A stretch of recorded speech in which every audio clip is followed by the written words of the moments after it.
The speaker to begin this afternoon's session has degrees in civil engineering with a focus in structural, in engineering mechanics, which is also known as applied physics, and a PhD in materials engineering science, which, as far as I have been able to discern, are the disciplines that are most directly relevant to evaluating what actually happened to the Twin Towers and at the World Trade Center in general. She's a former professor of mechanical engineering at Clemson University who appears to have been denied tenure because of her involvement in 9/11 research. In my opinion, she is the single most qualified scientist to be studying these issues. Please join me in welcoming Judy Wood.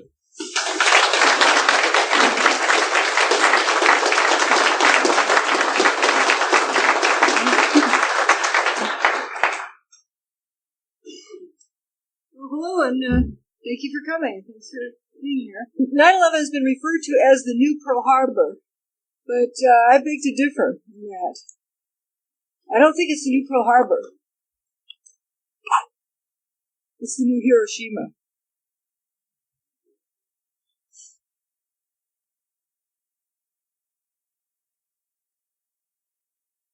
It's the new Hiroshima. Now, which terrorist group did that? We'll talk about this. Kind of wiped out everything. But what about the day before Hiroshima? Would anyone have thought that could have happened? Someone posted this message on a forum on the web, and I think it's just beautifully stated. We stand at the beginning of a new age. Our government has in its hands a method of disrupting the molecular basis of matter, and its first impulse was to weaponize it. Is this so hard to understand? Like splitting atoms to create destruction was so hard to understand in 1945. Of course, this new invention came when the United States ruled supreme. A weapon system of vast new power comes online, and we don't have an enemy worthy of it. So, naturally, we use it on ourselves. Wag the dog. Molecular dissociation. What I would like to do today is show you the evidence, the data, and let you make up your own mind. Let you think for yourself. And there's nothing more important in this day and age than each of us thinking for ourselves and making up our own mind, but looking at the data ourselves. So let's start at the beginning. Once upon a time, there were two towers. And we notice with these two towers, you have, let's see if the mouse moves on the screen, yeah. And there's this Tower 3 down here, which is 22 stories tall. This itty-bitty thing down here is Building 6, which is 8 stories tall. Then Buildings 4 and 5 are 9 stories each. But these are huge buildings. The 47-story Building 7. Huge buildings. Big, beefy core structures. Columns on the outside with the floors strapped between them. Very robust. So, if this is thought of as a tree, and you cut a hole in the side of the tree so the Keebler elves can put their cookie oven in there and cook or live in there, do you think that would affect the structure? We see many trees with a hole in the side. The beauty of this design is that it just almost insignificantly would affect the strength. So there we have the towers, and then they went away. What happened? That's what we're here to figure out. In this picture on the left, we're looking at Building 7, so we know what day this picture was taken. Where did the tower go? The day before, if you took this picture, you would have a tower between the camera person and Building 7. Where'd it go? They have told us that steel was shipped off to China. Well, this picture appears to have been taken before noon on 9/11. Just how fast could they ship it off to China? So let's think about what we're being told.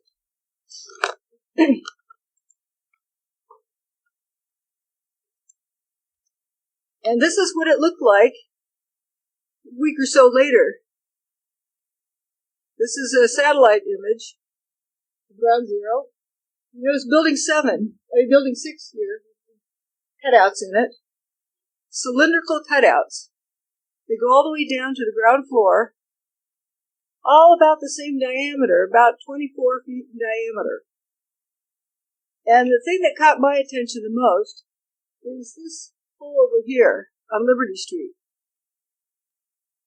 Tower 2 used to be located here, and there's Banker's Trust. That's Liberty Street that runs between the two. Why would there be a big hole in the middle of the street? And it looks like it could go down 60 feet, and it's empty. Where's the rest of the rubble? And just how fast did it disappear? I will not say collapse. Because there's evidence that not much of it hit the ground. If you dropped a billiard ball off the roof of one of the towers, it would take 9.22 seconds to hit the ground. The seismograph showed the ground rumbled for 8 seconds. You see, we have a problem. But what about all of the energy requirements? There's a lot of opposition to what I present, which is mainly data. But folks who oppose seeing the data or having anyone else see the data say, well, it's impossible to have enough energy to do what you're saying got done. Well, then we should still see some buildings standing there. But the energy is an issue. There's different forms of energy. And if we look at this fourth one, that doesn't work so well. This fourth picture, that is one of the towers. This is a nuclear test. These other two are Mount St. Helens. What do we have in common with all of those pictures? Dust. Lots of dust and lots of power. A huge release of energy. So here we have the towers, and we're looking from the right-hand side. We're looking from over here at the towers. Here's the Banker's Trust building. We're just about eye level with Banker's Trust. And we're going to look straight across at that elevation, which is about the rooftop level of Banker's Trust, how far that is from the ground. And here's that image from that eye level. What is all of this? That's about 2/3 of Tower 2. Do you believe me? We're missing 2/3 of Tower 2. It hasn't hit the ground yet.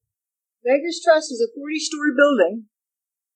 This tower was 110 stories. Where did it go? I call this the snowball picture. That snowball cannot account for 2/3 of the building.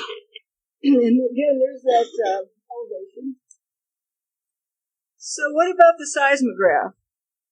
Well, there was a 2.4 magnitude earthquake earlier that same year, in January, and this is what the chart looked like. But when the second tower, quote, collapsed, according to the USGS, this is the chart. A whole lot smaller. I don't know if there was filtering or what, but it's kind of unbelievable that you drop two 110-story buildings, 500,000 tons each, and it doesn't even make the same seismographic signal as a 2.4 earthquake earlier that year. We also have Building 7, which they said was a 0.6 on the Richter scale. You know what 6.6 on the Richter scale is equivalent to? A jackhammer. So you have a 47-story building disappears without, tickling the ground more than a jackhammer would. A little bit strange. And here's where 2.3 magnitude is. The towers are 2.3 and 2.1 for the north and south towers. And that's just barely over the equivalent of a quarry blast. Does that make sense? And here's the bathtub, the wonderful bathtub that protected lower Manhattan from being flooded. How the foundation was made for the towers, they poured concrete on the bedrock. So wouldn't that concrete be busted up if the rest of the concrete in the building busted up? Some questions to ask. I don't think it's going to... What about that? Is Bruce a sound feed? The main focus of that was to establish the timing of the various events, and if any, again, using it also to see if there were any events that we could not explain other than it being the collapse of the towers and the World Trade Center 7.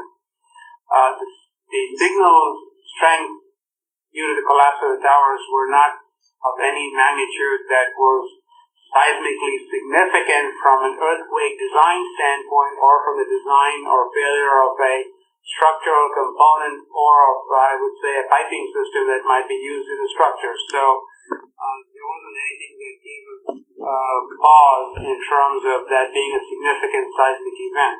This is Sam Sunder of NIST telling us at this meeting in this past December that there was no significant seismic impact on the ground when the towers went away that could cause damage to surrounding structures.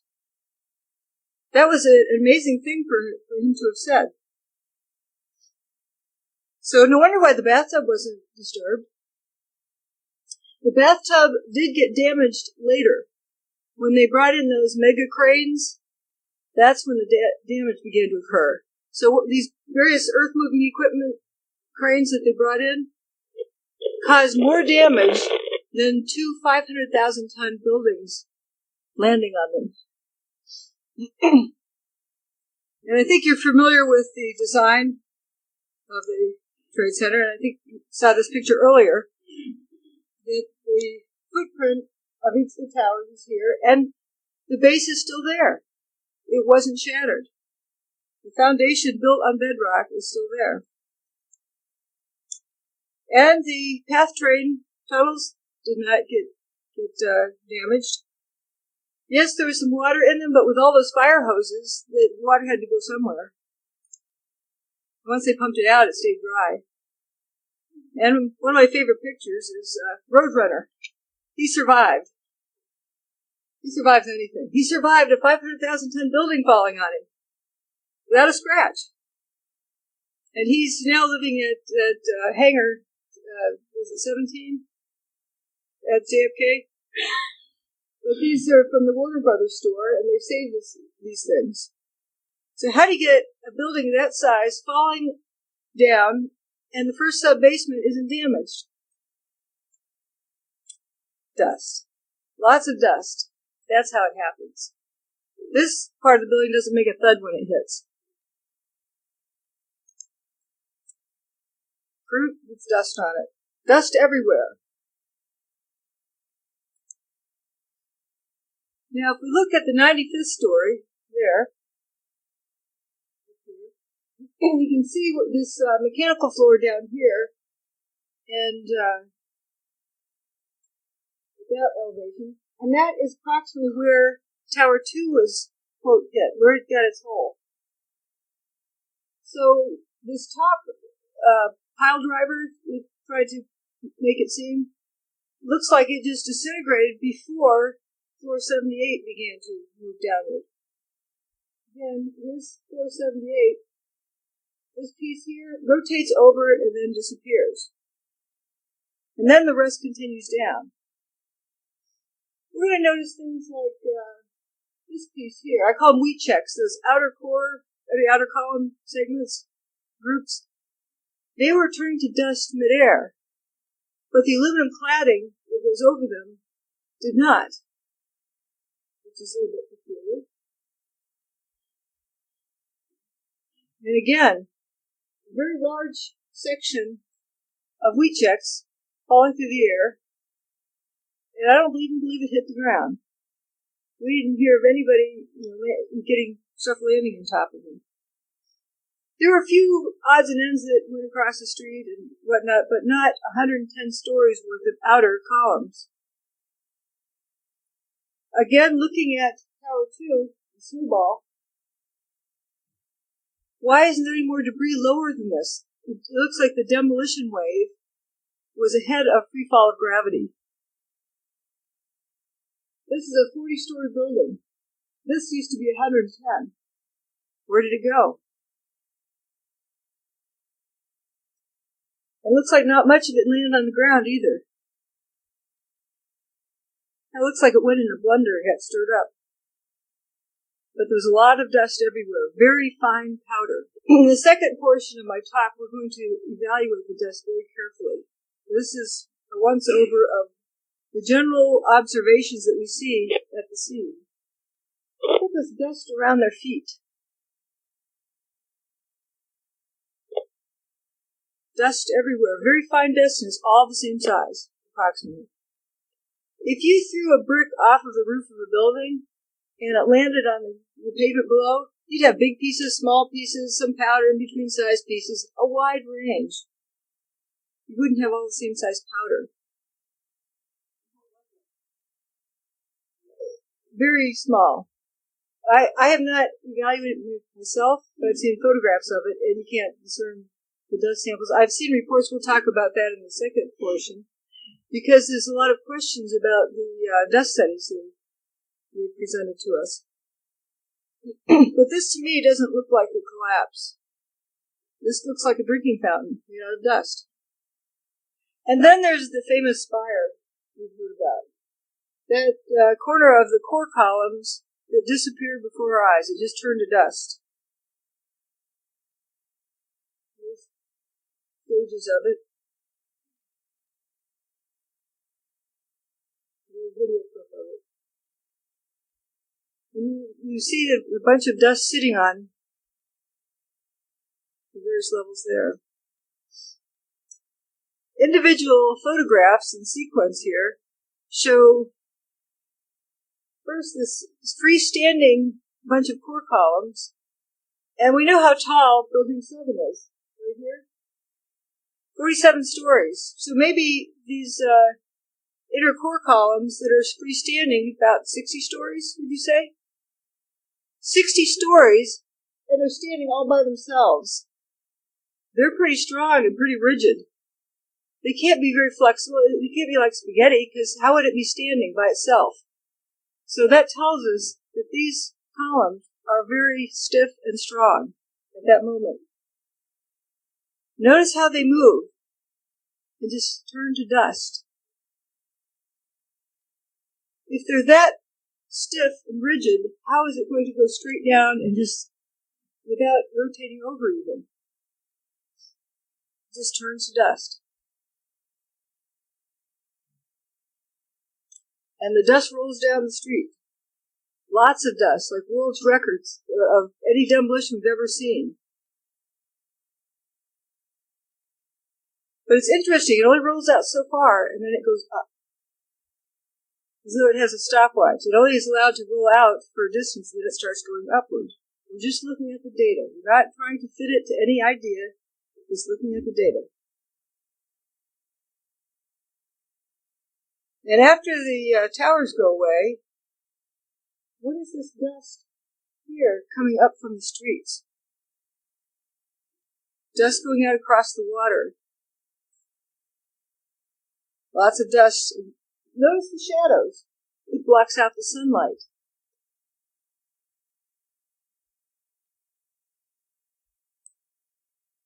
Rolling down the streets.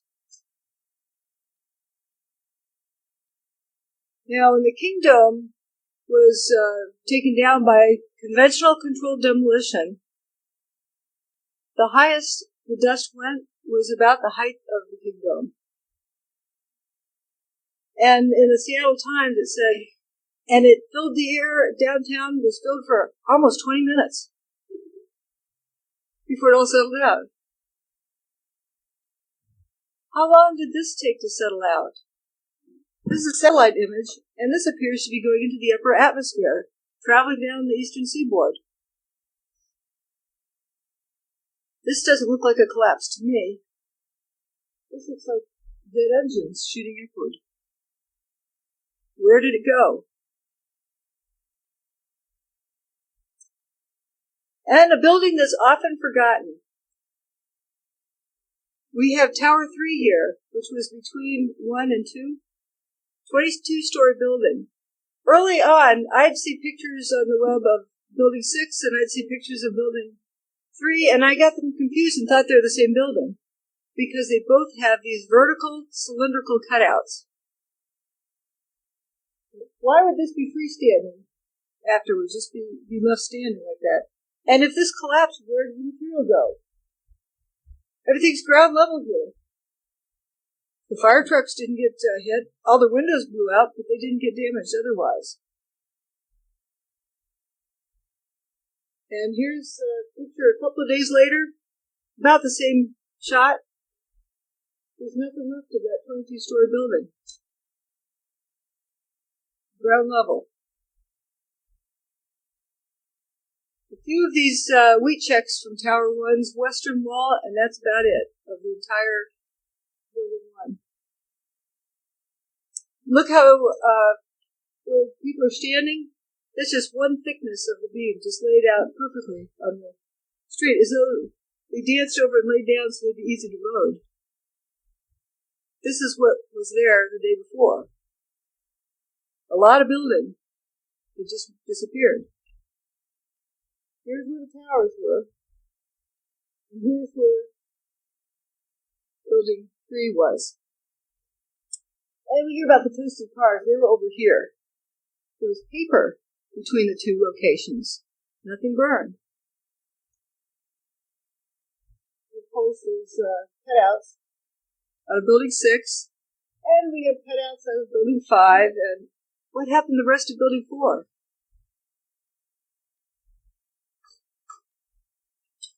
That's where the tower stood.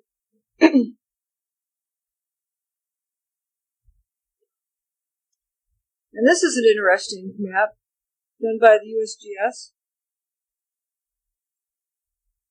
It shows how Building 6 had that group of 24-foot diameter holes in it, just removing about 50% of the building's mass.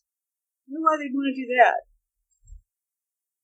And notice out here in Liberty Street, these big holes in Liberty Street. Empty at the bottom.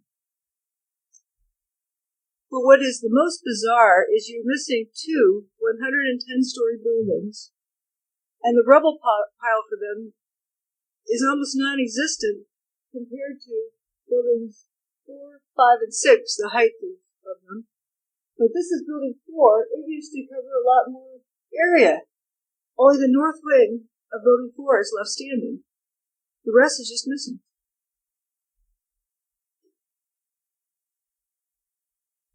Again, there's Building 4. It used to cover this much territory.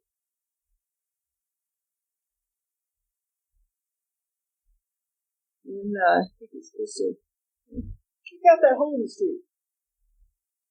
It goes down maybe 60 feet. What's it there for? If something fell in it, we should have whatever it was that fell in it, sitting in it, on top of the hole, filling it up. And a closer view of Building 6. What could cause this?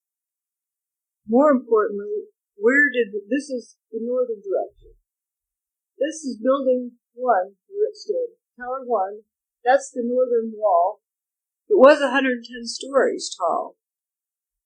Building 6, this rubble pile is not 8 stories tall. It isn't even 1 story tall. But let's say it's 8 or 10 stories tall. Where are the other 100 stories? Where's the northern wall? This is Building 7 rubble pile. These holes are empty. It's missing in action. Where did it fall? And there's the postal building over here, never got a scratch on it all day.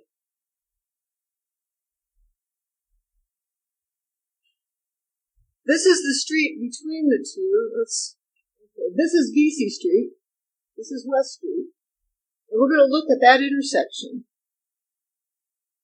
Right after the event, there's paper on the ground, but nothing else. A few pieces of aluminum cladding up here. You could drive a four-wheeler over it, no problem. You could probably drive a two-wheel regular sedan over it. You might worry about hurting the tires, but you can negotiate through. Something interesting, I don't know how well it shows up here. The various fire trucks all seem to have lost their windows. Okay, we're just looking at the data. We don't know what caused that, but it's interesting. Nothing seemed to have fallen on them. There's just paper on the ground, but they're missing the windows. There's some fellows working on something. They're getting ready to plug in their fire hose probably and put out this fire. But we're caught, those cars on fire. There's just paper leading up to the cars. And again, we're down here on West Street looking north toward Building 7. Looking at the shadows, it looks like it's just a little bit before noon on 9/11. There should be that tower between us. The pedestrian walkway you can see over here, it's like one story off the ground. Where did it all go? Another picture, this is from FEMA. The pictures I've collected, I've deliberately gotten them from a variety of sources as somewhat of a check. A lot of them are from FEMA, some from the Library of Congress, various other sites. Those are the two main ones. But look at the rubble pile, or whatever you want to call it. There's just not much in here. They don't park ambulances up on the 10th floor, so that tells you what ground level is.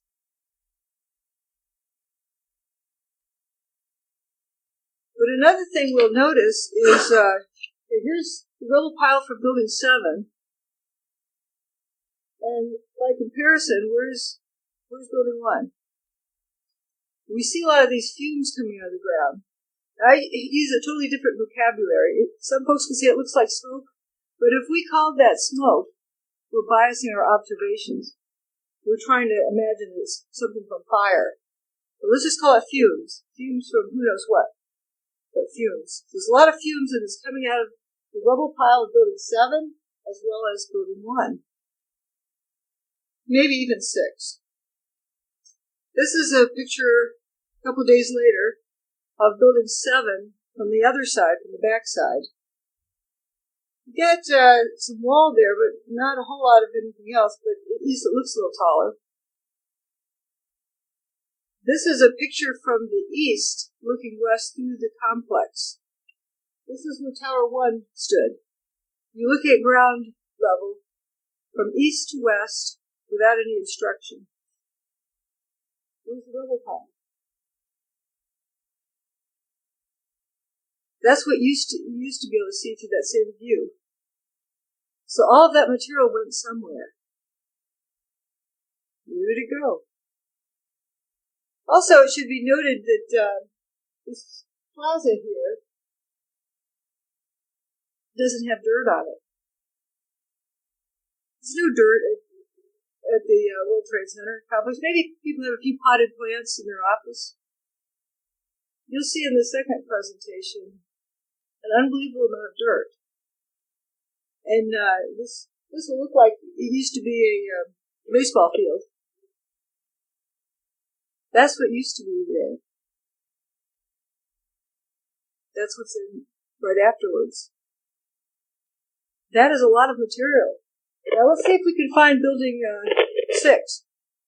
Building 6 is like right about that elevation. It towers over the rubble pile of Tower 1. We're missing material.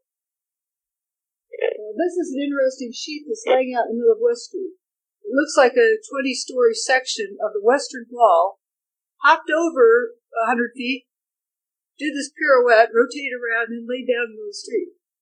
It almost made it. It nicked this corner just a little bit. It's just one wall thickness, needs to be laid down there. But there's no other chunks like that anywhere. Again, we're looking up VC Street. Here's Tower 7, still remaining. So we know what day this is. Tower 1 is gone. There's nothing at street level. Where are those outer columns? Anybody find them?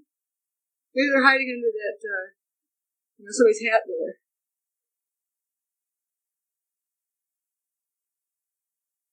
There's this intersection looking down the street.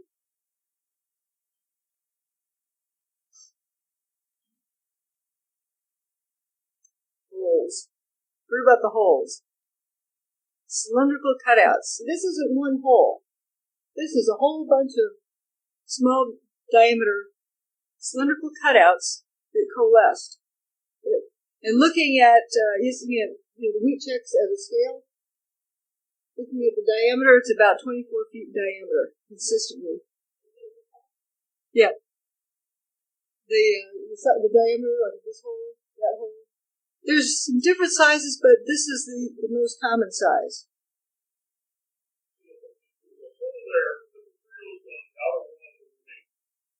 Of this building. It's like if you were standing at the street level, you wouldn't realize that over half of that 50% of the building's mass is gone. It looks like it's all still there. It's just gone. Building 6.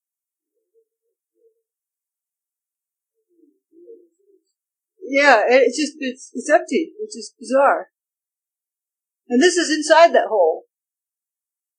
And this is an 8-story building, so if you count down from the top, 1, 2, 3, 4, 5, 6, 7, 8, you can see we're right at the first floor. You can account for all 8 floors. Pardon me? Correct, but there's no material left. It's like something just made them disappear in that zone. Let's look at Building 5, over in the far corner. It has, 24-foot diameter holes. There's a slightly larger hole, and folks would wonder what that corner is sticking out. Turns out it's a flipped piece. If you flipped it back, you'd find the cylindrical cutout below it. And there's some other odds and ends around, like this hole here, which has a smaller hole within it. My favorite, Building 4. Building 4's perimeter used to be here. This is where Tower 2 stood. And Building 4, the main body of it, butted up against Tower 2. But we only have that northern wing left. It was like it was surgically removed. It was cut off. There's a little stub of the main body there, but that's about it. And if we looking from this direction, we're looking up, that way we're looking west, this is what we see. Right afterwards is when this picture was taken. Just sliced off. And nothing left. Oops. Didn't put on top. There's my favorite hole in the street here. If you start noticing, you start seeing right below the surface pieces of trash, you have cylindrical cutouts all through ground zero.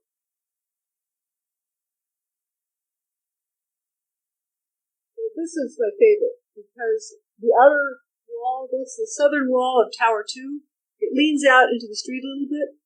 And notice where it's missing material. Right above where that circular cutout is in the middle of Liberty Street. And that hole is empty. Now I call this here hole 2. This is hole 1, hole 2, hole 3. Here they are climbing down into hole 2. All of those cylindrical cutouts sort of coalesced into a large underground open area. This was taken on the 18th of September. There's wet puddles down there these guys are walking through. This is the basement of Tower 2. There's no molten metal in that basement. Pardon me? At the bottom. You could count down the levels in there, and they're walking on horizontal territory there, not anything, sloped and broken up. And like the folks walking around the PATH train station, the loading platform, just wet from all the fire hoses. They're not burning up down there, so it's not real hot. But you don't look for survivors by excavating, because you damage the people if you're trying to save some bodies. So why is this area open? They didn't excavate it. There's no material there. It just disappeared. Again, this is that zone with a few loose pieces of steel on top of it. Once you remove those, you have the open area. Now we're going to look at hole 1. You see some weak checks that took a dive into the hole. What is this piece of beam here? Why is it rusty like that? It looks kind of like Swiss cheese. Some other odd looking things. You can count down to the sub-basements. It's empty. So what made that hole? There, they're going to rescue Roadrunner. They're down in the mall in the first sub-basement. The first level, right above this roof, up here, is where the tower supposedly fell. But there's no building 4 above it. This is below the main body of building 4. The toasted cars. Now, my definition of toasted is, it's toast. It's history. It doesn't necessarily mean it's burned. It's just, it's ill-defined. It's just a generic term for, beyond hope. And there's where Tower 1 was. Tower 2. And there's the toasted car lot. We're parked over here, and this is all paper in between. How did the cars burn up? You can see all paper in between, and the cars just spontaneously combust in the street. There it is, just paper and powder. After they get the fires out, those cars stayed there for quite a while, but they instantly rusted. In a day, bright orange rust. There's some cars on FDR Drive, and folks say, oh, they're towed there. Well, okay, you can say they're towed there. There's some interesting marks on the pavement that appear that they piled up on FDR Drive, or under FDR Drive, actually. But a comment I'd like to make about the towed question is there were 1,400 toasted cars. If someone is going to say that they were damaged next to the World Trade Center and then towed elsewhere, you got to find a place next to the World Trade Center where you can park 1,400 cars. VC Street, how many cars can you fit there? Correct. So, West Street, we saw pictures from West Street, and there's maybe 1 or 2 cars there, and Liberty Street, a couple of cars there, Church Street. The only street I don't have a thorough sight of what was there is VC Street, under where that overhead walkway garden area was. But how many cars can you fit there? 5, 10, 15? Certainly not 1,400 cars. But not only that, even if this one was towed, what did that to it? It looks like the door wilted. And the most hilarious thing, whatever ate it likes door handles. It gets door handles first and engine blocks. And I don't know how well you can see this, but it's even got the steel belting left, just not the rubber. The rear tire looks just fine. Nice new wax job in the back end, looks fine. So how high could that car have been without affecting the entire car? The recent California fires, a friend sent me some pictures of some vehicles that were burned up. None of them were rusted. Yeah, we have steel. How's it affected by fire? See something going drip, drip, drip?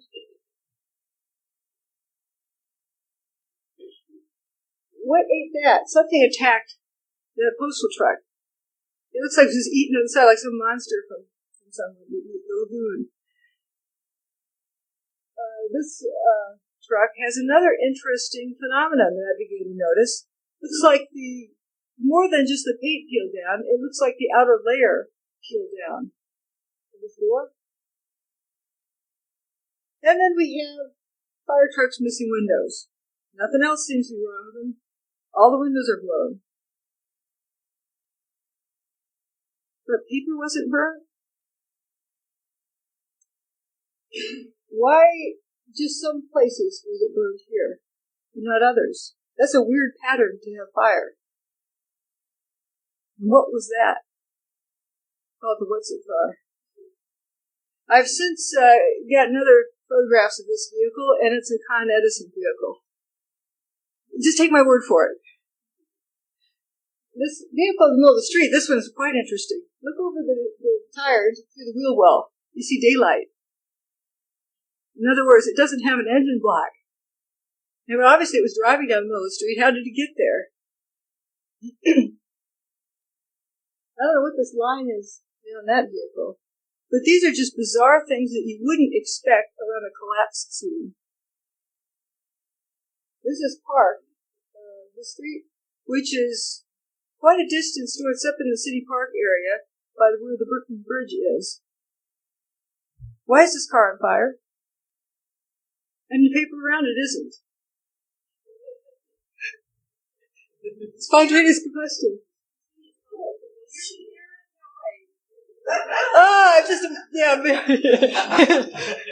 Might happen to me. Paper in the trees. The whole street full of cars. But what happened to this guy's engine? Engine blocks. Whatever it is, it likes to eat engine blocks. And this one. It looks kind of wilted. That ladder kind of bent over. Folks say, well, something landed on it. Well, where is the something that landed on it? This was on Vesey Street. We saw there was no beams laying on Vesey Street. So where'd the front end go?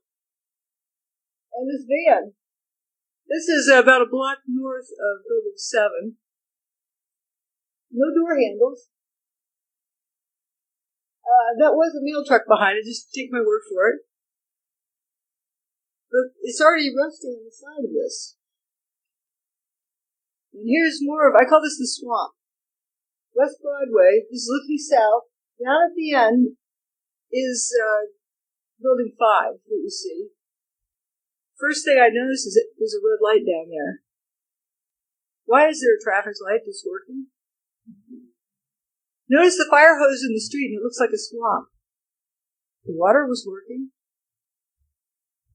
And just a day or two later, look at this street down here. The most interesting thing is this is where Building 7 was and disappeared. It didn't even spill out across the street. And that bus, that's where it ended up. They moved it off to the side and they squashed it down so you might not notice it. So they can clean it up further. How did that street get that way? Here's that street, where that cloud was rolling down when Tower 1 went poof. That's the direction the cloud moved in, and after it left, you had toasted cars. So this doesn't look like anything low-tech to me. If you have something that cooks everything in that area would be cooked. You wouldn't have the paper not burned, and other things would be burned. But what things do we know of? What? Chemicals is another thing. But we know there's high-tech things that do different things to different materials. You mean DOE? No, we're not going to make any assumptions just yet.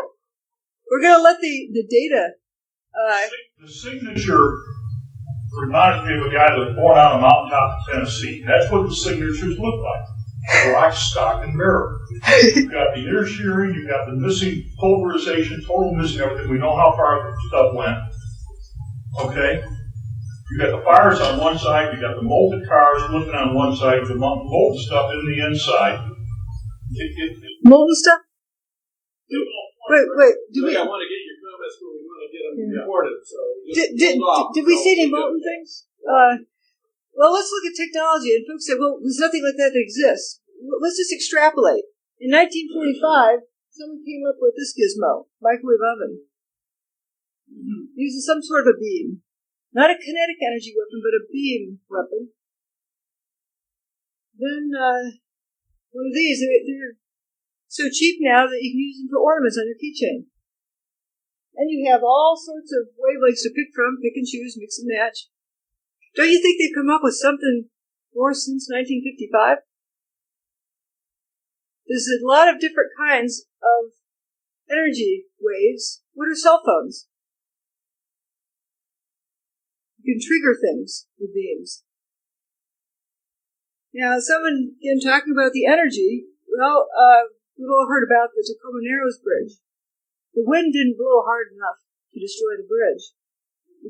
The bridge destroyed itself. So on a fine level, if you can it's the natural frequency, excite the natural frequency, but if on a very fine level you could get the molecules excited, maybe you could get the thing to self-destruct. I'm just putting out ideas. And note how this bridge came apart. It came apart one place first, and it unraveled and destroyed itself. It didn't come down in big chunks. I just think that's an interesting phenomenon. So why isn't this moving? Towards the end of September, this is what the area over Building 2 looked like. I don't call this smoke. I call these fumes. It's just the ground is fuming. If this were smoke, it keeps going up. It's just looming over the pile. There's something going on. And over at Bankers Trust, there's this interesting beam here, shriveled up. It was just a FEMA report, and I would really be interested in talking with the photographer of that picture. Some other interesting cooked-looking beams. There's our mail truck.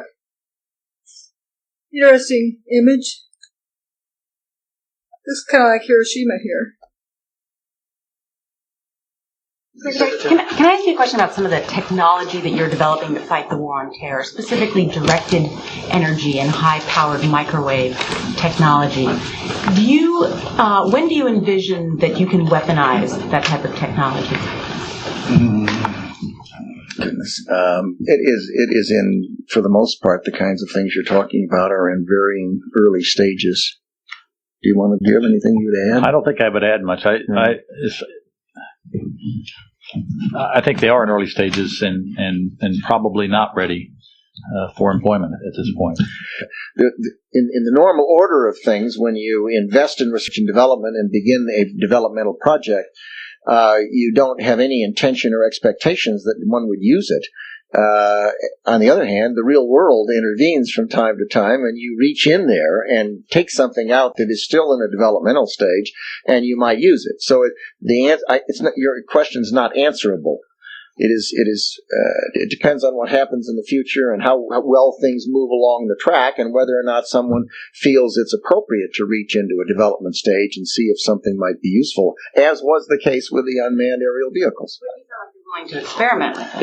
I think that's the point, and I think, and we have, I think, from the beginning of this conflict, I think General Franks has been very open to looking at new things if there are new things available, and has been willing to put them into the fight even before they've been fully wrung out. And I think that's not referring to these two particular cases of directed energy or high-powered microwave, but sure, and yes, we will continue to do that.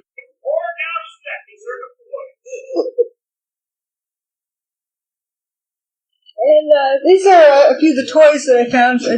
When I started looking at the data around Ground Zero, I didn't know there was such a thing as directed energy weapons. I just looked at the data, and the data told me there was. And so I looked further, and it's kind of interesting. This is very old information, like 10, 15 years old. Interesting gizmos. I wonder what they do. Keep in mind, Once upon a time, there were some buildings standing there, and then they went away.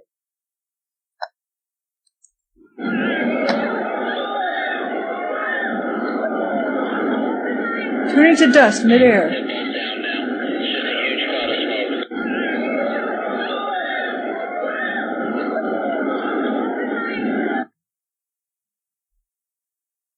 It doesn't look like a collapse to me.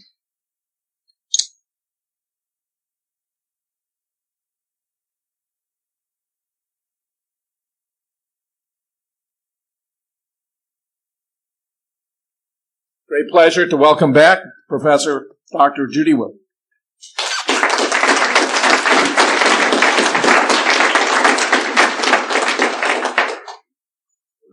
Again, part 2. Again, this was not a new Pearl Harbor. This is a new Hiroshima. Proof of concept. Showing off a new toy. Seen that one before. But it's better than this model. This model wiped out everything and wasn't very well controlled as to the after effects, and they couldn't just take out a few buildings without affecting the one across the street. So let's start looking at the dust. We have this picture I call the snowball picture. And this one I call the bubbler, Midwestern term for drinking fountain. That looks like a bubbler. Those don't look like regular collapses. Is one dust cloud the same as another dust cloud? Are there differences? Let's start looking at the dust and see what we see. Well, here's one thing I started noticing. You have this two-toned color scheme. Dark on top, light on bottom. And then they start mixing up like they're put in a blender. Dark on top, light on bottom. Dark on top, light on bottom. I wonder if there's a significance to that. Well, as I said, I started coming up with a new vocabulary. There'll be a pop quiz at the end. The one that we should pay attention to, though, is dustification. I'm not saying how it was done, the exact mechanism, but something turned a solid building into a bunch of dust, a bunch of powder. So let's start looking at all the different phenomena and seeing what we come up with. Again, we assign just arbitrary terms to each phenomenon so we don't bias our observations. I call this one Alka-Seltzer, or shaving cream. These are the steel wheat checks. They look like wheat checks, those outer column bundles. What is this trailing behind them so energetically? Same with this. With the same picture with motion in it. We see it's a smooth process. It's not a bundle here, bundle there.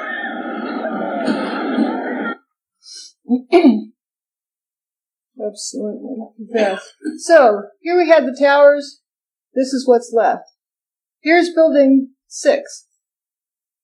Building 6 towers over the rubble pile. Missing all that material. And we know it didn't go down into the basement because we had those guys walking around looking for Roadrunner. And here are the path trains in February that were pulled out when they dug down to that level. In pristine condition, not a scratch on them. They probably had a few scratches, but they definitely weren't crushed. And that was underneath the area by building 1, between 1 and 2. And the path train actually was what goes under 2. But what I had done when looking through all of the data is just to start categorizing the dust. There's, dust that does one thing, dust that does another thing, and looking at how it changes with time. There's, right after both towers were gone, the wind was blowing towards the south, and north of the towers, you had a clear blue sky. It cleared out pretty quickly. And then the dust started increasing again. That was an interesting phenomenon. We'll get to seeing those pictures.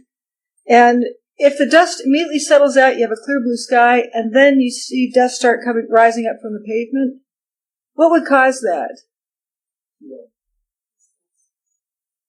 Dust or vapor?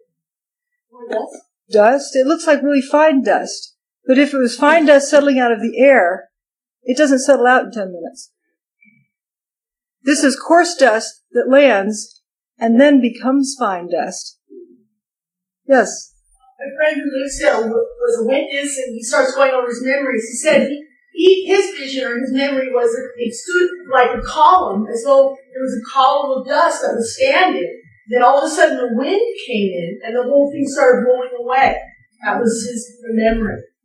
One thing I started noticing watching Rick Siegel's video, his new one, is when the dust, comes down to the ground, pours out. It's very energetic, and then it slows down. It goes as far north as the pedestrian bridge, and I have a video clip of people just walking as the cloud's catching up to them, and then it goes upward. It doesn't keep going out. At that point, it starts boiling upward. So here we have the next stage. We have clouds going upward. Look at all this dust going up and out, and then we have this lighter stuff down below. We have the darker stuff up here, and then it starts moving outward. We're looking north across Statue of Liberty. Apparently the dust cloud was blowing towards Brooklyn that day. You remember that? And here's a view from the north. You see the heaviest part of the dust cloud. The reason why I say note this is none of the dust samples USGS tested were in this area. They're elsewhere. You'll notice a particular design under areas 1 and 2. They look like little fingers sticking up. Turns out toasted cars were located there. And here's some of those toasted cars. I call this fuming. The car's not on fire. It wasn't burning. It was just becoming fumes. This was on VC Street, near the intersection of Church and VC. It just turned to dust. And instantly rusty. Side of that one. Now, looking from the west, looking at West Street, you'll see patches here of dust. There's a car underneath each one of those denser dust columns. And you can see some brighter spots over here where this is around the corner from where the cars were on fire. So here we are. The toasted lot hasn't quite gotten toasted yet. Here comes the cloud. Well, this cloud is from Tower 2 because Tower 1 is still standing. For whatever reason, the cloud from Tower 2 did not toast those cars. There it comes, goes on through. And you can see from this picture, there's the toasted lot. It's not on fire. But here's where Tower 1 goes poof. The numbers is hard to keep track of. Tower 2 went poof first, then Tower 1. And here's the toasted lot over there. It's about to get toasted. Again, before, and then soon to be after. And here's where it rolled down West Broadway. Now you can tell this is a dust cloud from Tower 1 because Tower 2 went this far. Right to that point. But you'll see in dust patterns later that that's where Tower 1 went to. About a block difference. Gee, what was the distance the two towers were from these points? It's interesting. It goes out just that far, but notice how abruptly the dust from Tower 2 stopped. Like it has the exact distance it goes before it moves upward.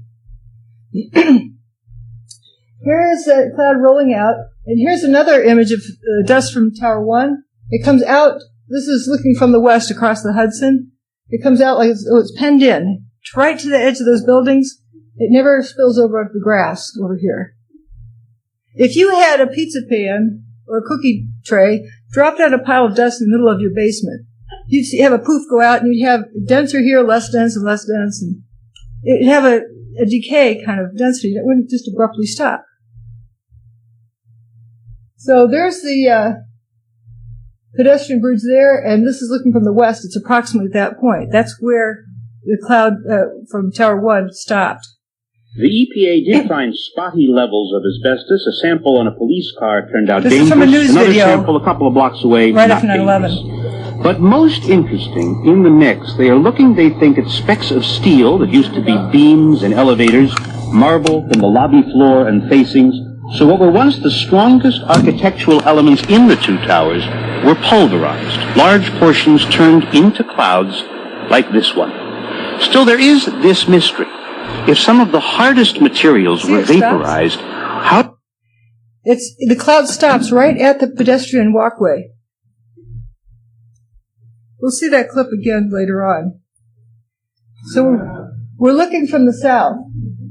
Right where this outer bit of land stops, that's where the pedestrian walk bridge is. And this was all covered with dust, and then it moves southward.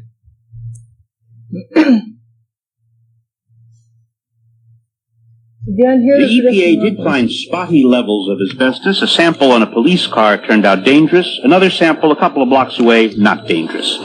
But most interesting in the mix, they are looking, they think, at specks of steel that used to be beams and elevators, marble from the lobby floor and facings. So what were once the strongest architectural elements in the two towers were pulverized. Large portions turned into clouds like this one. Still, there is this mystery. If some of the hardest materials were vaporized, how... Yeah, how come we have so much paper? Very good question. So here again is West Broadway before and after. And here's where a bunch of toasted cars were. They weren't toasted with the cloud from Tower 2. But over in here, the cloud from Tower 2 did toast the cars, and you have a lot of fuming of cars over in that area. We're again looking down West Broadway at the street level, the swamp, I call it, and there's a lot of toasted vehicles here. Close up, more toasted vehicles. I don't know if you can see that this is already rusted. They almost instantly rusted, so we'll put that down in our data list. Missing door handles again. And someone commented that this doesn't look right for a car fire. Car fires look like they have a lot of soot and junk on them. Right. That doesn't mean this picture is wrong. It means that it might be a different process than a typical fire. And this poor car back here is missing its engine block again. We have, again, our intersection where the toasted lot is here. Tower 1 stood there. And you can see the fuming back behind Building 7. Bunch of cars back there were fuming. They're just turning into fumes and disintegrating. That West Street, VC Street intersection was just quite intriguing because it was just covered with paper. I call this Mr. Branford. He's in a lot of pictures. I don't know his name. It just has Branford on the back of his jacket. This is a very interesting picture. These people were in their cubby holes hiding. And they just come out of hiding.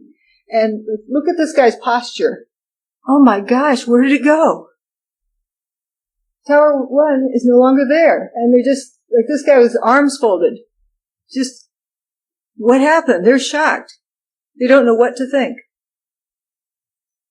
Yeah, it would be a little bit bothersome that there was a tower there when you came in the morning. And here's Mr. Branford standing there. Looking across VC Street, there's the toasted car lot. It's about a couple blocks or a long block away, but they're waiting in paper.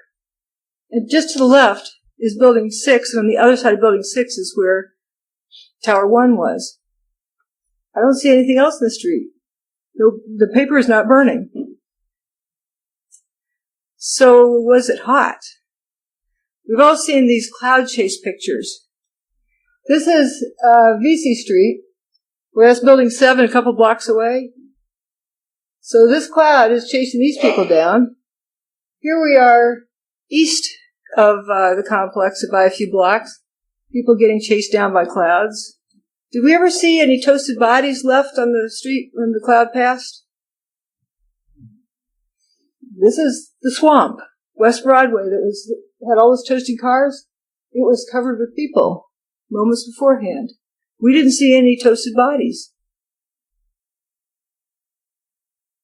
These people didn't get toasted there. So we have these fumes going up into the upper atmosphere. Looks like this on the 12th. Looks like that on the 13th. How do clouds move? This is Kuwait oil fired. And things do go in the upper atmosphere, but that's very fine particulate from burning. It doesn't look like this. This is white. This is from the 12th, from the satellite image. Notice how it goes straight, and then it has a kink in it, and then just kind of dissipates. I think it does that at a particular elevation. When it gets really high up, there's not enough atmosphere to have wind. And this is the next day. You get this bluish haze. It keeps pouring upward. That's from, I believe, the International Space Station took this picture. Now we'll go back to that VC West intersection. I call this the slot. It's this opening in the middle of the street that goes down into a tunnel. Nobody's in there right now. This is right after Tower 1 went away. People are just exploring it. Soon after that, there's this picture by the Library of Congress. Very interesting picture. I came up with the term fuzzy blobs. You'll notice these little fuzzy clouds, like one's right there behind the water cooler. And then you see this guy holding his nose. There's another one down here in the slot. And then this poor fellow, I wonder if he inhaled one. It doesn't look like he's doing too well. There's a lot of other ones around in there, but what are those? I've termed them fuzzy blobs. Maybe they attack steel. Maybe there's something in them that's activated. Here's one eating the bottom of the mail truck. Whoops, I'm going to pass this in. Here's a bunch of, I call that fuming, but there's a little bit of fuzzy blobs also on this side. That's the slot, looking backwards.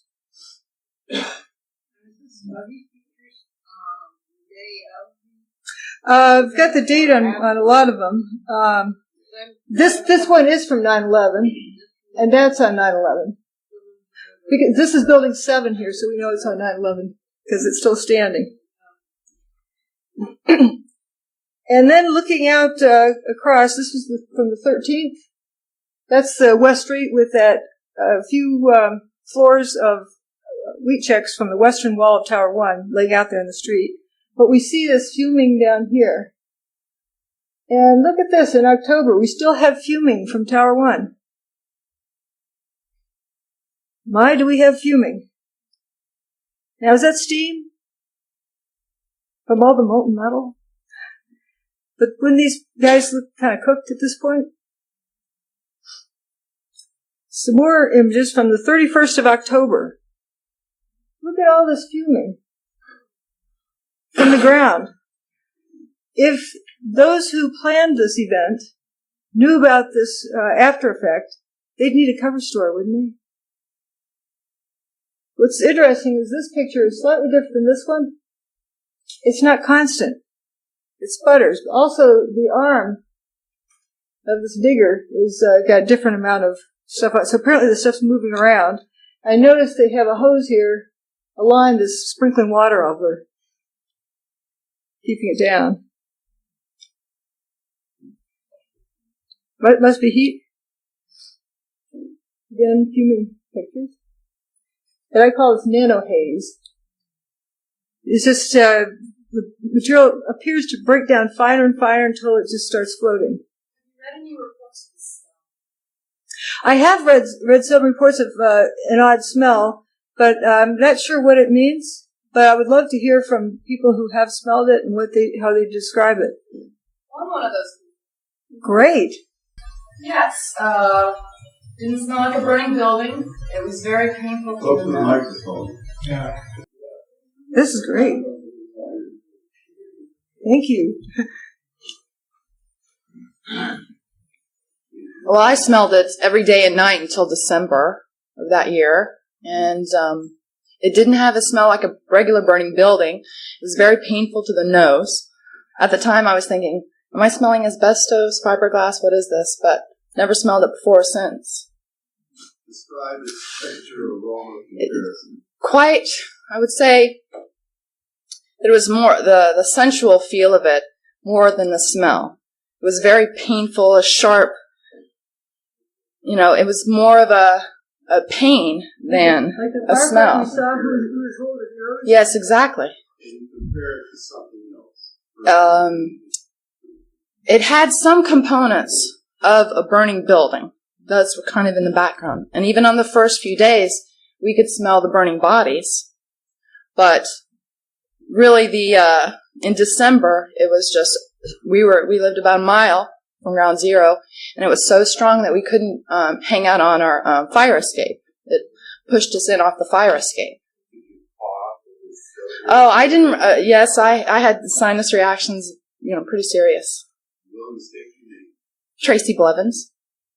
Go ahead. Hey. I just wanted to share my experience of the crater, whatever you might call it. I call it stench or whatever.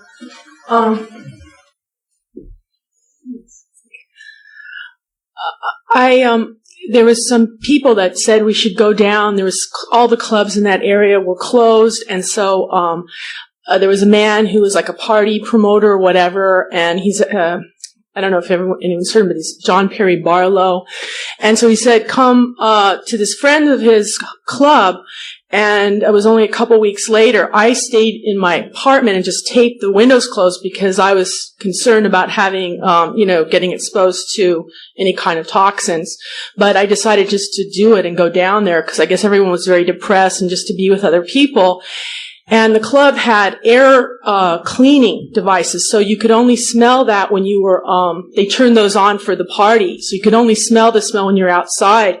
And I had a reaction which was that whenever I smelled that smell, my throat would become extremely irritable, and I would feel like my glands would start to swell. My glands in my throat would immediately start to swell.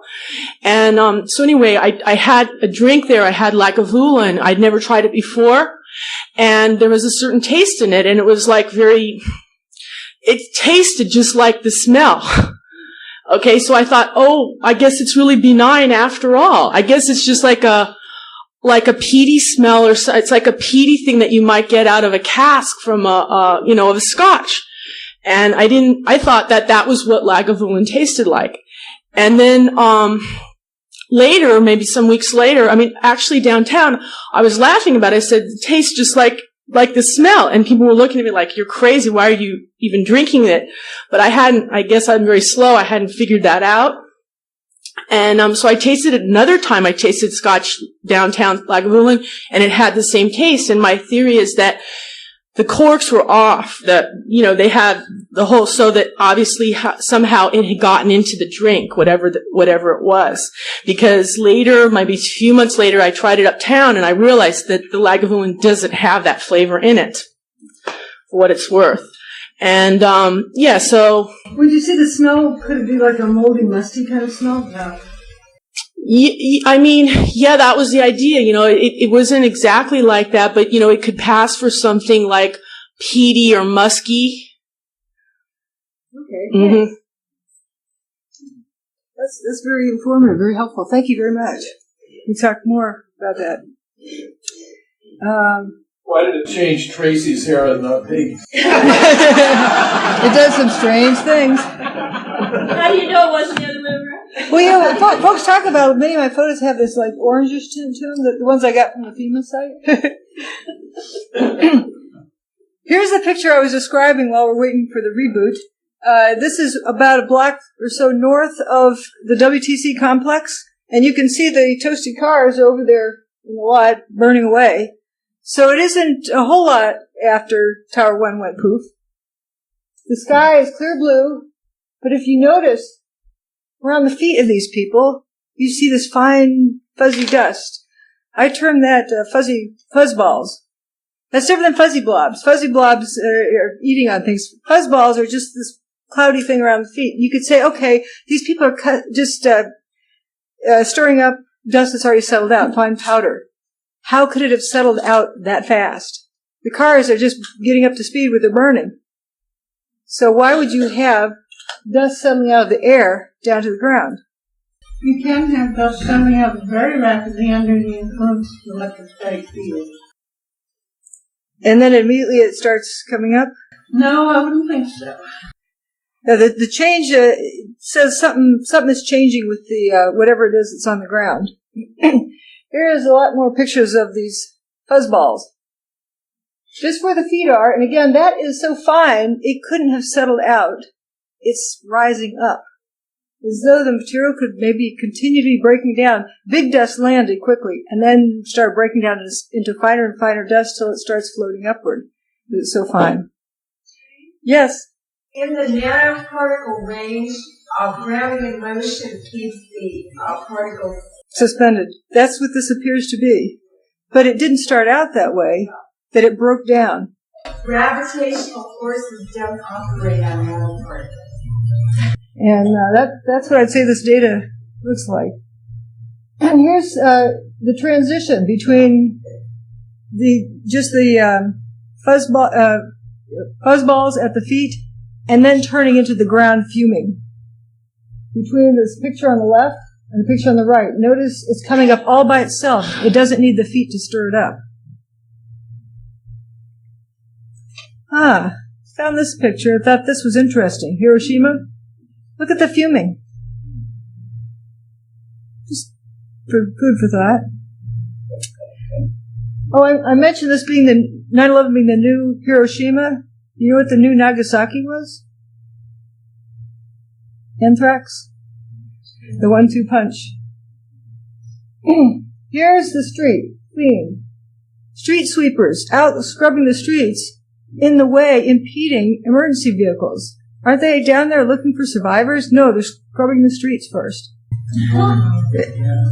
And here in this picture on the right, it looks like they scrubbed it with a toothbrush.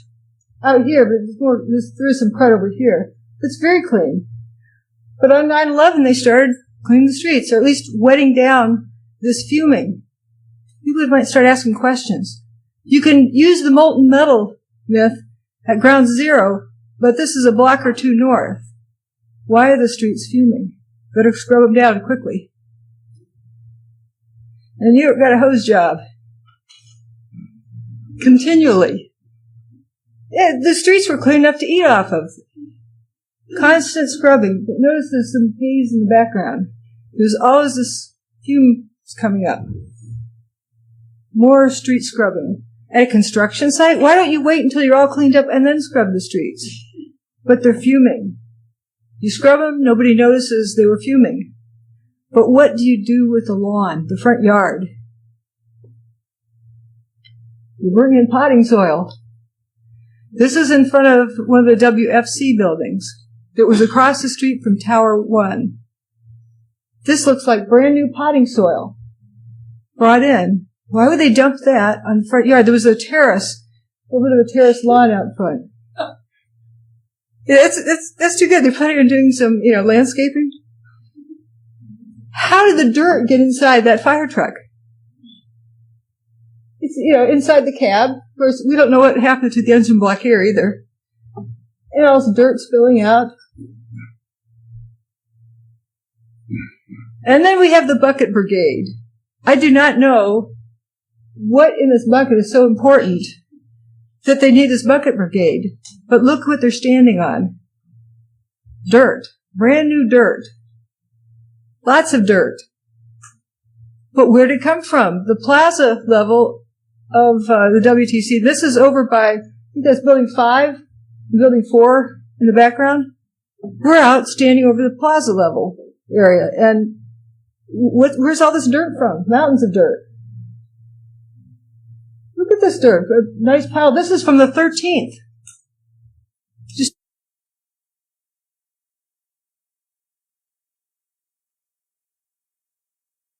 here and here, but not where the fresh dirt is. Huh.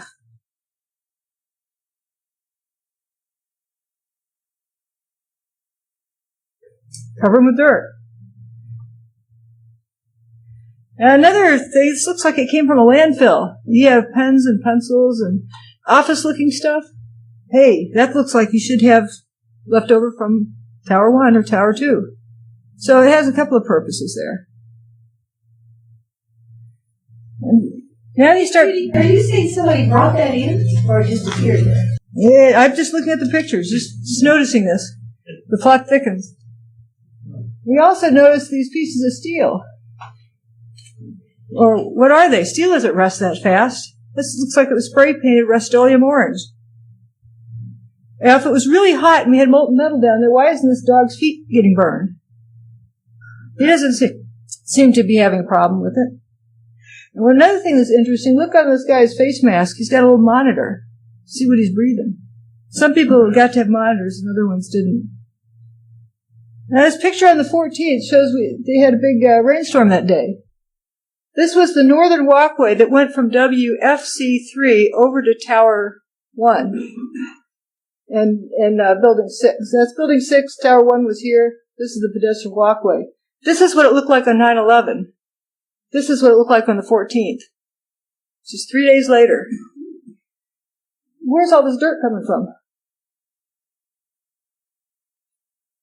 Tremendous amount of dirt. Did they have already potted plants, landscaping inside the walkway? How could people walk across? Now, there's another interesting thing I started noticing. The rubble pile of Tower 1 started getting bigger. This guy's up there, I could say, guarding his dirt pile. But it's getting bigger, and it's just packed with dirt. Here's that picture. Let's compare this picture with this one. This is where Tower 3 was. We're looking from West Street. At Tower 3, Tower 2 was in the background. This was from 9/16, 5 days after 9/11, and here we are, like 3 weeks later, in October. If you look carefully, that dirt pile has gotten bigger. If you were walking along the ground, we're going to get up on top of this building, you'd have trouble climbing up. Here, there's a nice smooth slope of dirt going up to the top. And you have, I call them diggers. These, they're correct as grapplers, but that's my generic term for all of them. But there's like 5 of them in this picture. What are they picking up and moving around? They're not loading stuff in a truck to haul away. They're just pushing dirt around. Compare that zone with that zone.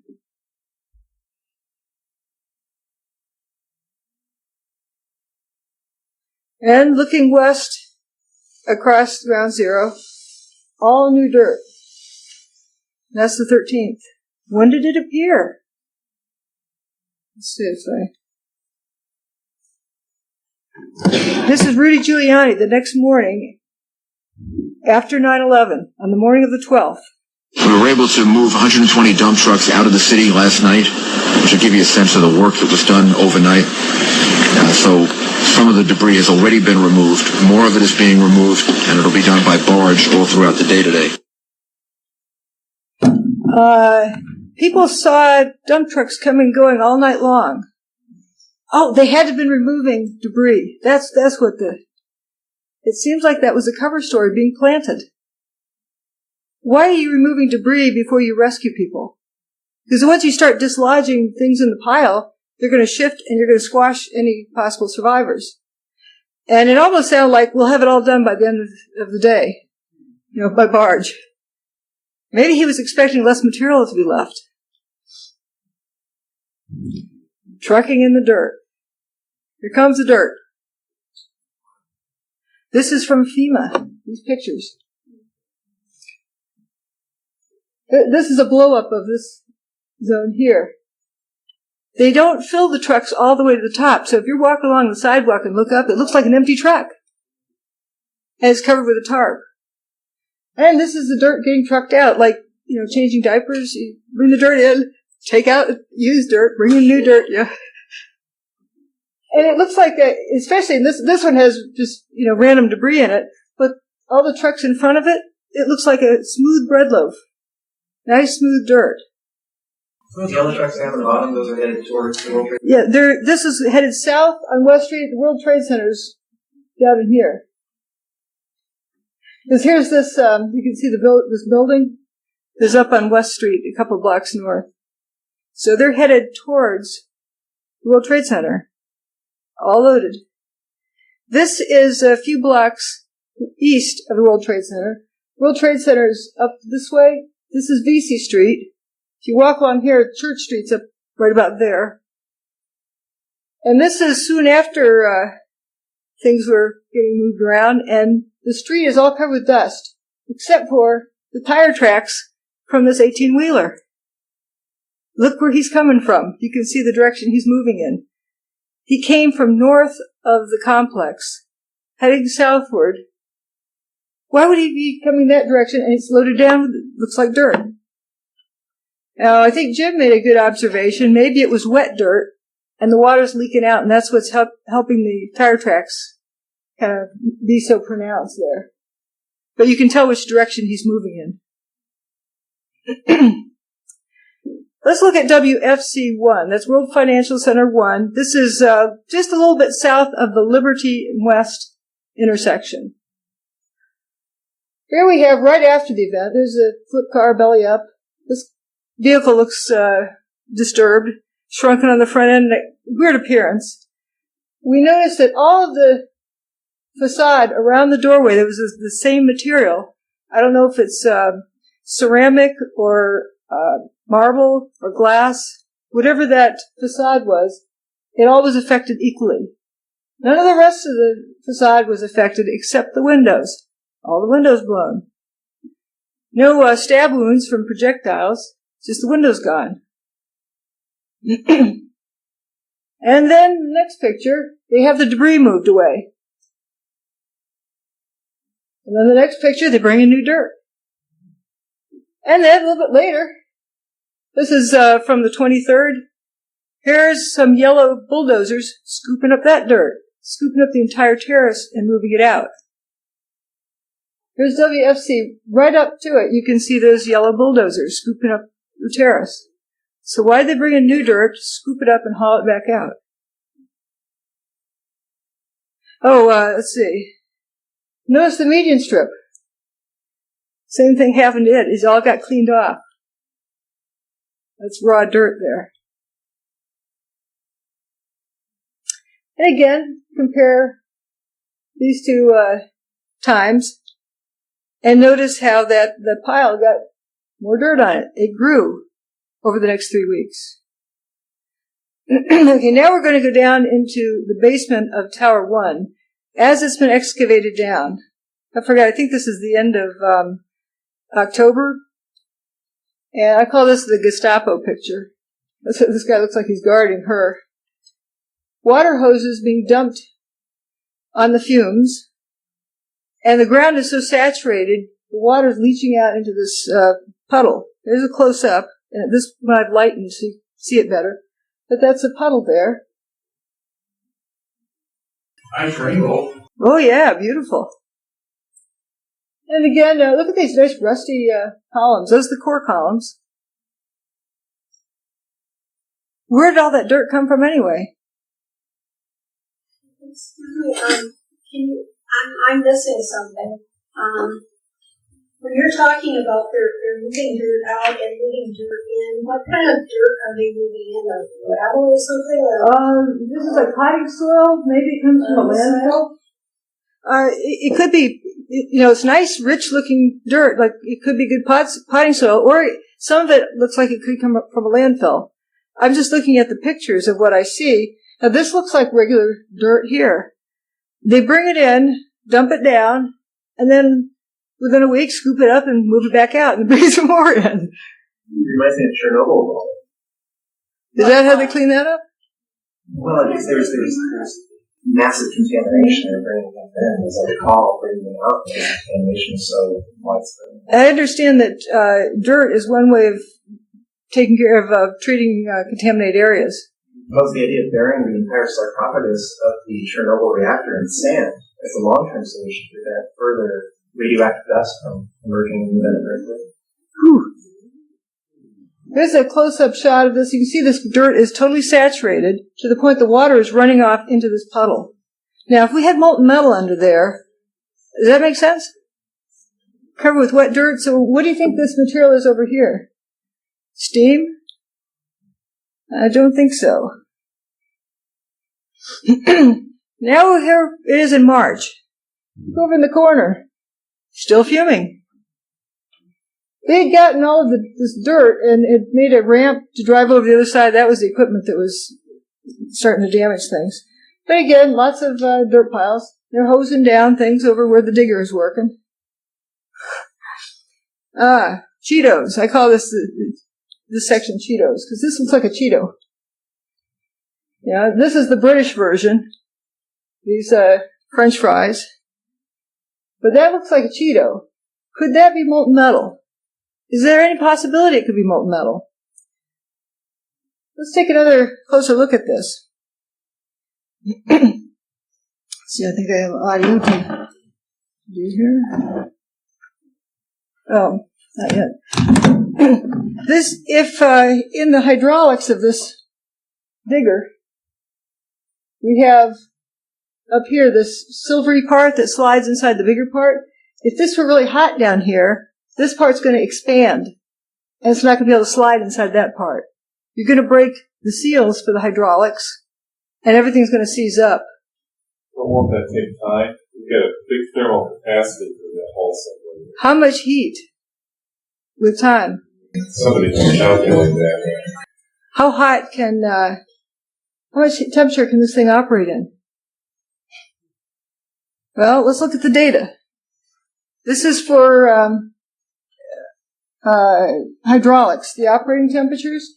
And it's a lot like the oil in your car engine. You know, you've heard of 10W40?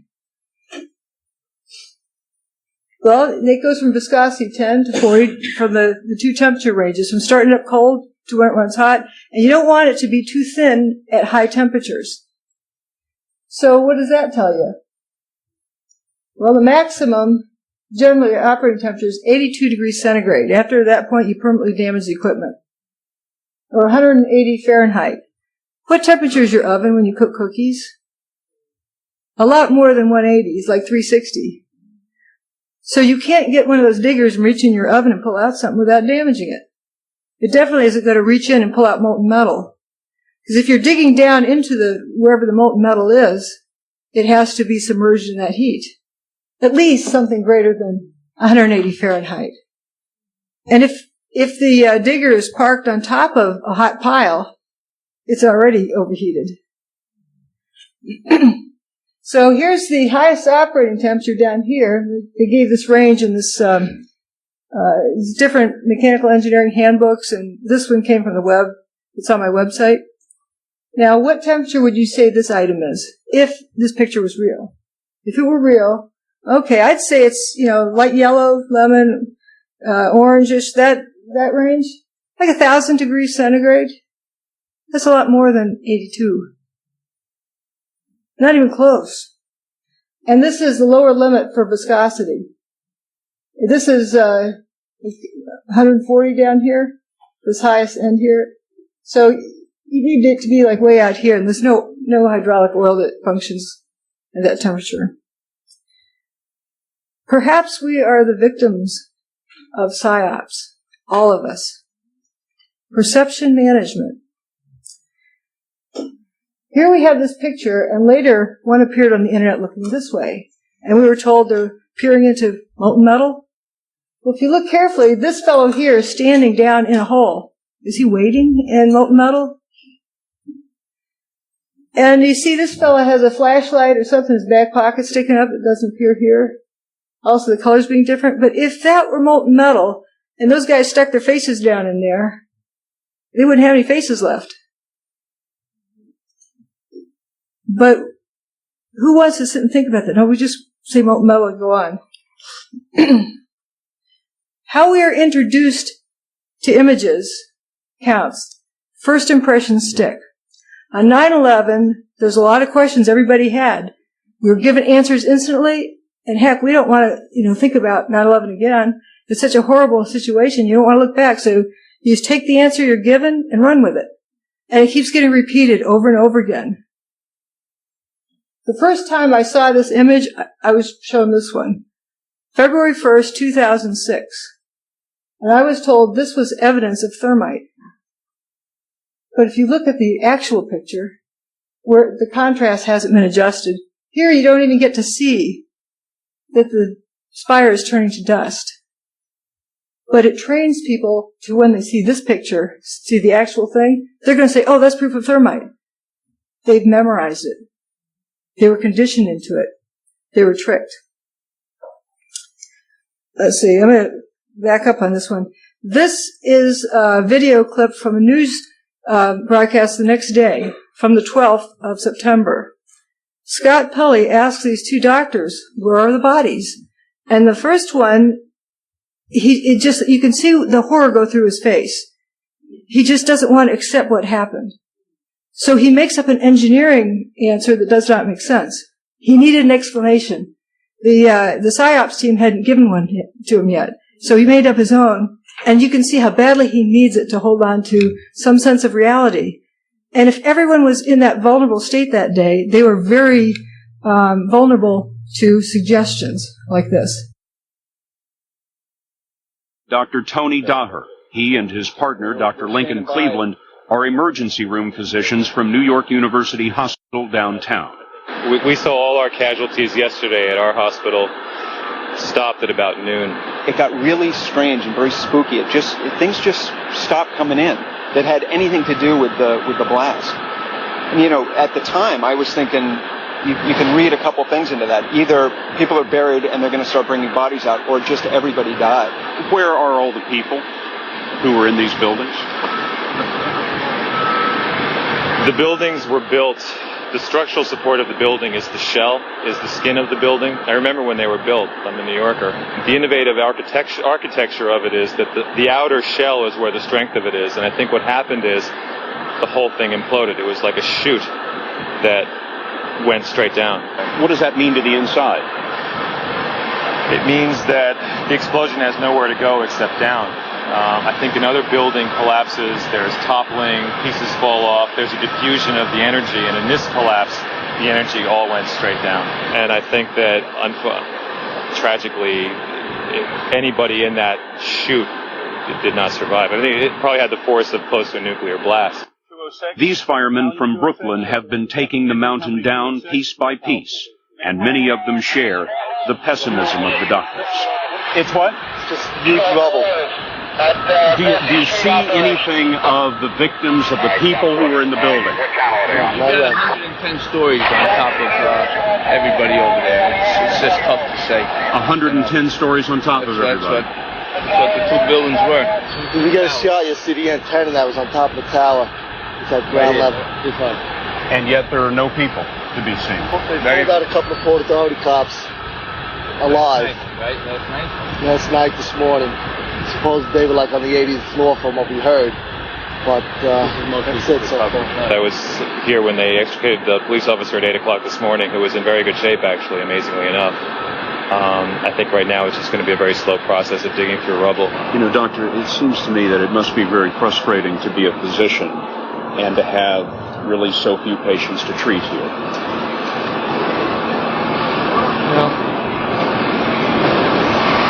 I don't know the numbers yet, but I certainly hope that means that a lot of people made it out alive. And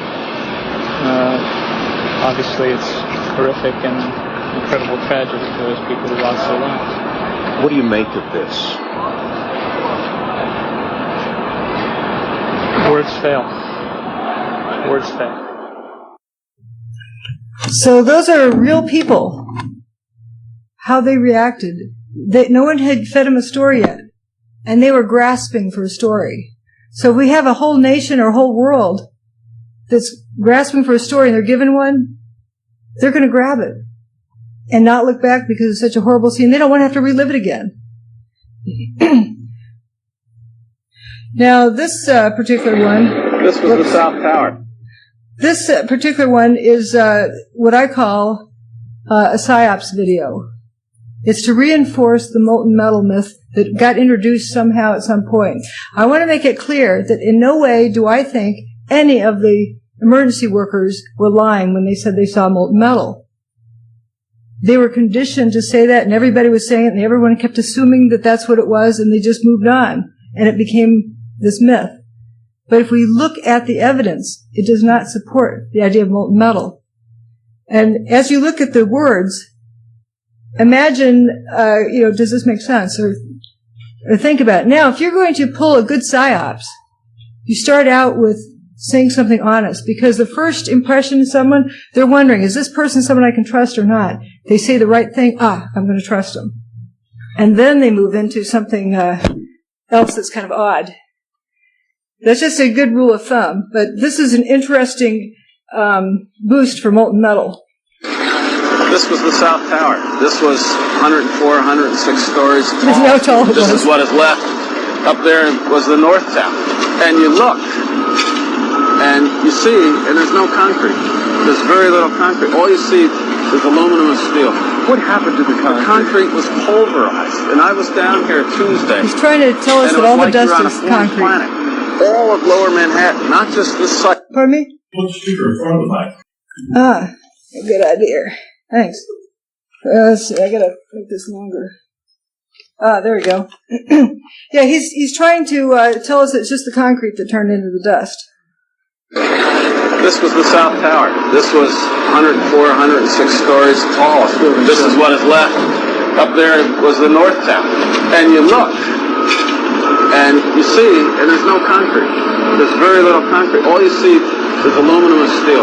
What happened to the concrete? The concrete was pulverized. And I was down here Tuesday, and it was like you were on a foreign planet. All of Lower Manhattan, not just this site, from river to river, there was dust powder 2-3 inches thick. The concrete was just pulverized.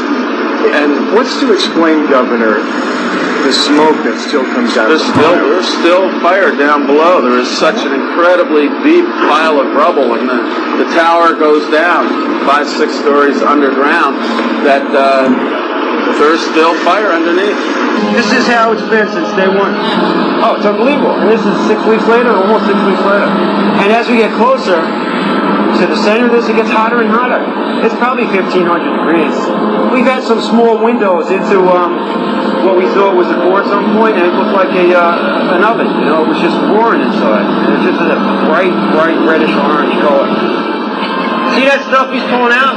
What was that shit? We're gonna hold off on the water. See the stuff he's pulling out? Yeah. Red hot. If we hit it too much steam, you won't be able to see what he's doing. Great. You see how this debris is still smoking? That's when the fire is going to still burning. 8 weeks later, we still got fires burning. Every now and then, one of the pieces of equipment will dig in, will open up a small area, the oxygen will rush in, and you'll get this plume of brown, black smoke coming up. That's because that fire just got more oxygen. So, I mean, these things are burning. At one point, I think they were about 2,800 degrees. Underground fires, ignited by burning jet fuel, smoldered for months, fed by molten steel and buried carpeting, office furniture, wood paneling, and paper. Steel-toed boots is one of the biggest things. Out, still on the rubble, it's still, I believe, 1,100 degrees. The guy's boots just melt within a few hours. You'd get down below and you'd see molten steel running down the channel rails. Like you're in a foundry. Like lava. Like lava. A volcano. One of the more unusual artifacts to emerge from the rubble is this rock-like object that has come to be known as the meteorite. But, if the boots are, steel-toed boots are standing, melting, how hot does your oven need to be for the steel to melt? And what would happen to your feet, in there? Yeah, incinerated. But she's not lying. She's repeating what she believes because that's what she was told and never thought twice about it. We have an entire nation that fell into that routine. Entire world. And it gets repeated and repeated and repeated, and folks forget to stop and think. But I'm asking all of you to stop and think. Could those feet be in boots that are melting, where the steel is melting? If it is a psyops, why are they lying about that? I can't. Because people accept it and move on. Now, why did the people need an answer? What was the question? The boots were disintegrating, maybe. And the worker wanted to know why his boots disintegrate after 2 hours. They tell him that is the molten metal underground. They don't tell him it's molecular dissociation that's affecting his boots. Whatever it is that's happening is contaminated the boots, and the steel in his boots might be getting affected. I think one of the most interesting things when you talk to Willie Rodriguez and the police and fire guys, there were no fires in the stairwells, there were no fires in the elevators, there were no lower fires in the tower whatsoever when they were going up there doing the rescue. So in the fuel, you got 8,000 gallons of JP4. That stuff's gone instantaneously. So you don't have it rushing down and burning everything. So when you talk to the guys who were there, talk to Willie, stuff doing the rescues, there was no fire down there. In fact, there was a huge amount of water down there. Well, after they ran the fire hoses. But the fire hoses weren't even up at the top. Some of the stuff was going, but it just wasn't happening. Somebody has a question back here. Plenty of people talking about the boots. Yeah. Has anybody who had foot injuries? No. I haven't heard of anybody who had burns on their feet. No, I didn't. And, yeah. Are you going to explain what it is? Yeah, we'll continue on here. So, here we have this grill, this is steel with a regular, office fire. So office fires, don't, melt steel. Much less steel-toed boots. Now here's Rudy Giuliani talking about something. There were fires of 2,000 degrees Fahrenheit below the ground. I could be standing here and you could be standing there. And I could be describing to you, Governor, the site. And then a fire would break out in between us. And it was just by luck or the design of God that we weren't killed.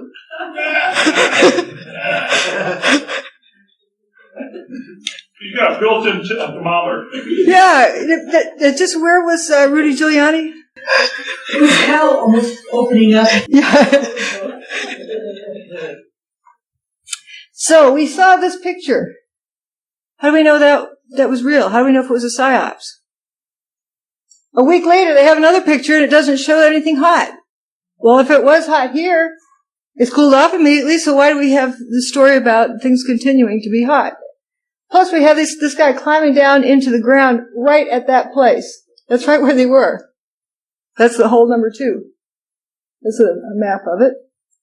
And that's on the 18th, 2 days after this picture, and well before this picture was taken. Molten metal? I don't know if you're familiar with this that happened over a week ago. The steam explosion in New York. And the poor fellow who was at the wrong place at the wrong time with his truck here. Now we have a video.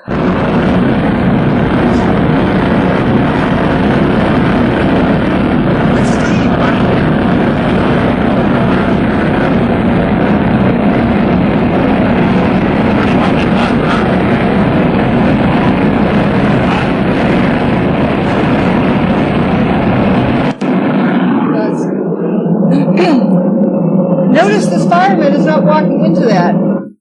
The fellow who is in that tow truck, 3rd-degree burns over 80% of his body and was intensive care. I hope he is hanging on, but it didn't look very good, what I read in the paper. Water hits something hot, it explodes. It expands by a factor of 1,600. That's how come pressure cookers give off steam when you cook food. On the afternoon of 9/11, there was a water main that broke on West Street, made this lake. There's a guy wading out into the middle of the lake. Where's the steam explosion? Now, do you think these guys are walking out in the middle of steam? But the cover story convinced us that that's perfectly normal for fires that are burning for 99 days. They need that cover story. But from what I see here, these guys are not hot.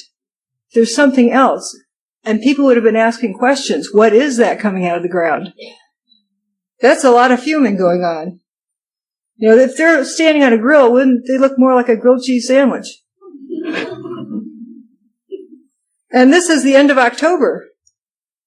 Some pretty serious fuming going on. They're wetting it down, but those diggers are still operational, so that can't be that hot. And the guy in the cab can't be that hot. From the 15th, you have what looks like steam shooting out. Remember the 14th, it rained. It's dry on the 15th. You have this steam-looking stuff. On the 20th, it's raining. No steam. And you have wet puddles over all of the beams. So as for molten metal, I would question that. This takes a little bit to load.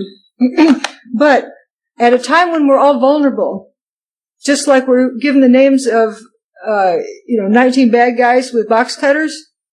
Did anybody question that? The saddest part I had on 9/11 was before noon, my graduate student came up to me and said, Dr. Wood, who's Bin Laden and what's Al-Qaeda? How come they had these names already? As I think Morgan Reynolds will show us tomorrow, they had the crime solved in less than 60 seconds. On the news today, they said it would take a year to solve what happened to the bridge in Minneapolis. Or even 2 years. But notice the FBI declared it couldn't be terrorism instantly. Right, immediately. They don't know what caused it, but it couldn't be terrorism. Blackwater is not a terrorist. It's us. Terrorists are us. So there's this other aspect, fuming rust. This is a picture from FEMA. We know it's not hot because those diggers wouldn't be working. Here we have steel that turns to rust. I think we all know the steel, eventually it rusts with creeping crud kind of on it, but it doesn't instantly rust. What do we know that instantly rusts? Iron, like an iron skillet sitting in your sink overnight with water in it, is bright orange. But this is steel, it's not iron. Why does it look like iron? The plot thickens. Just like instantly. And I wonder if the digger holding the glowing molten metal, the Cheeto picture, is to train us to see molten metal when we see orange pipes that are rusty.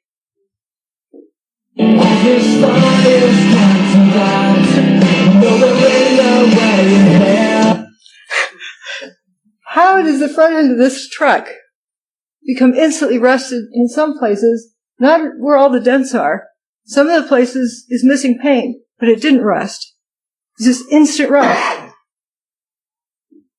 The office fires don't do that. It's a chemical plant fire in China. Does it look familiar? This little fire down here, and you get the orange. Right after 9/11, this is the first day FEMA uploaded pictures for 9/11. Look at this fire truck, and this is bright orange coil of something here that's rusty. Rusty here. Every bit of steel is turned to rust that you see. Are you presenting FEMA pictures as perception or reality? I'm looking at all the pictures in totality and looking at the consistency. There's various folks that took different pictures at different times, different groups. If private individuals took pictures that showed the same thing, this instant rust seems very consistent across the board. And this particular fire truck was filmed by different people. This is just private individuals had taken these other pictures. This is the FEMA picture. Very rusty, and that's like right afterwards, within a few days. 1 to 2 days. Here's a picture of a steel pipe that's orange rust. I cut out the top left-hand quadrant so you can see an enlargement. The bottom of this pipe is not rusty. Could it be there's some sort of a cloud wherever it bumps into something it rusts, and this other kind of cloud that is not activated doesn't do that? So maybe we have activated clouds. And just out of interest, I decided I would try a tacky Photoshop job, and I highlighted all items in this picture that were that color, and then tweaked the color scheme. But you notice these little specks in various places of where it's that color, that rust color. Back to the toasted cars. Instant rust. This particular car here is parked under FDR Drive. Why is the inside of that car, it looks totally toasted, but why is it rusty? And bright orange rust here. And this is looking down through the swamp, down West Broadway again. Notice how this has that peeling look to it. This bus down there, there's something funny going on with the roof. It looks like it's pooched out, kind of fatter on the other side. And there's a car down here. The color doesn't show up so well in this picture, but it's rusty already. Right there. We get a closer look at it later. But see how the bus isn't so pooched out up there anymore. Something continued to deteriorate, it appears. From the USGS study, they were going to show us, the content of ferric and ferrous dust. One thing I picked out of their text, notice they accidentally called it iron, the iron beams. And I've seen other people in the 9/11 movement call steel beams iron. But iron rapidly rusts. Steel does not. Steel is also much stronger than iron. That's why they use structural steel to build buildings and don't use iron. From satellite imagery, this is without the background grayscale map, you can see ground zero and how the dust was left pretty much in the way we saw that cloud move. Guess what? They didn't collect dust samples from that region much. So what did their dust readings look like? And here's the various sample points. You notice how there aren't any really here?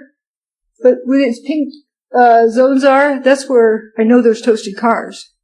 There's none of those toasted car places where they took dust samples. Now, they did this quantitative analysis on one chart saying, lots, moderate amount, trace, and not detectable. And I colored these dots. Blue is the highest, and it goes down to white. The bottom, or white is unreported also. So you notice this color scheme, lots of yellow up here, red kind of there. Then this is see the black area? I superimposed it with the smoke map of where the smoke plume went. You notice there's not many data sample points here. Then they also did a quantitative set of data. And they have, these numbers. I tried to make the color scale similar. And here's where those points lie. How did those two compare? Well, I put them in an ordered list and then tried to compare the same point on one scale was down here and on the other scale was there. There's no correlation. They should kind of follow the same trend. But it just seemed kind of random. And these weren't even reported by the set of blue data. So I don't think I trust that data. It seems kind of random. Besides, it was collected 6 or 7 or more days later, after it already rained, once or twice, heavy rains. And they talked about it was caked up and they had to chip it loose. Do you think they had any fine particles in that glob that they measured? Now we're going to look at a bunch of lathering up. I have 2 different series. The first one is by Manzafar. He had an apartment across the Hudson, took a bunch of pictures, and he got a lot of what was going on with Tower 2. Then another series with Tower 1. I'll mainly just go through these quickly, but let's notice a few things. Towers are cooking away here. Something interesting about this picture here. Both towers are standing. Why is southern Manhattan fuming? It's gotten hazy down here. And then you notice different things coming out of the building at different points. Like, what's this black stuff coming out? There's also a place where, the mechanical floors of the North Tower, it had fuzzy blobs. Yeah, you get come down the home stretch there. But there's a bunch of interesting events.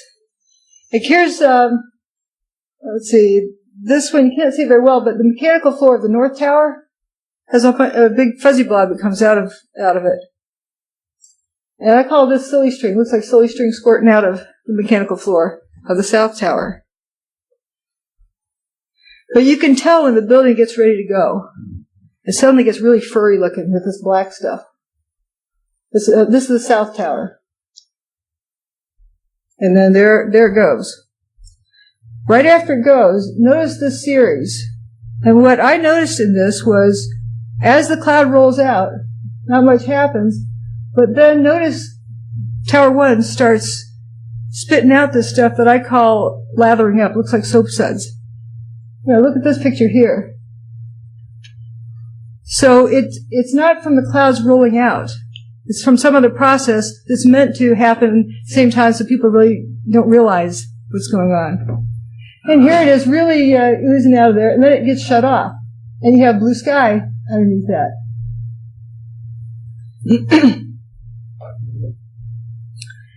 And then you didn't have such a good series for Tower 1. But this picture is just beautiful. You have the core columns left standing, but see how it's streaked up? I wonder if that's 24-foot diameter, cylindrical beams. The plot thickens. And remember this spire turned to dust. We've seen these before, so I'll zip through them quicker. And again, we know that that's probably not thermite. That's probably something else happening. Ace Baker put together the series for me of Aman's Afar pictures. Notice how the clouds, roll out, and then this starts lathering up. You don't really notice it because you're busy looking at Tower 2's rollout of the cloud. But why is that coming out of appears to be coming out of every single window? And it comes out horizontally. It's not shooting up from the ground because this cloud at the top stays the same angle. It doesn't look like any pressure is lifting it up. But this top is the dark and this is light. Maybe it's two different ingredients. 2, 1. Seattle King Dome.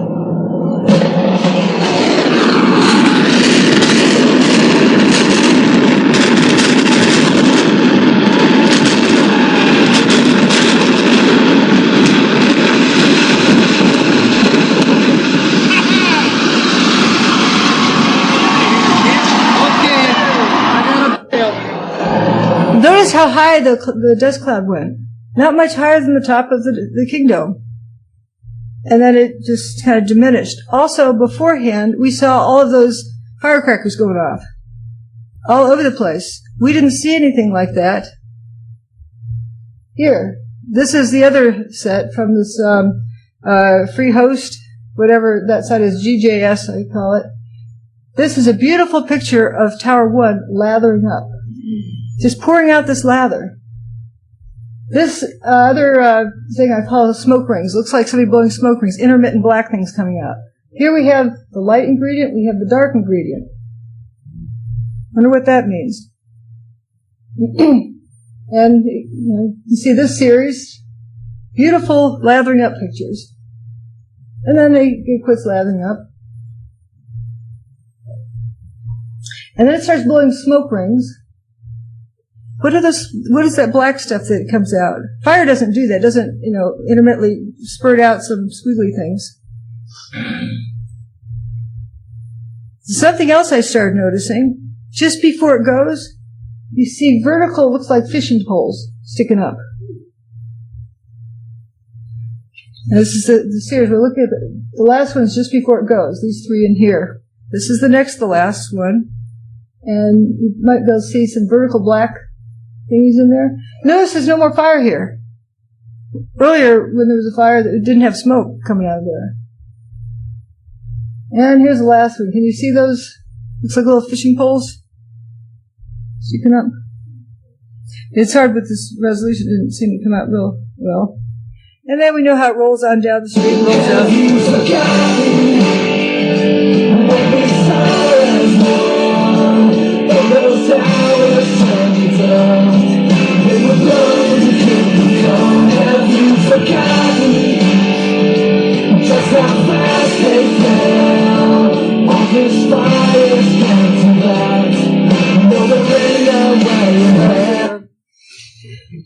It stops right there, and then goes up. Look at that. Isn't that weird? It just stops. It's as though when the cloud maybe the dust is breaking down, it quits having its momentum because it's no longer big particles. It's now all turned to really fine particles that go up at just the same point in time.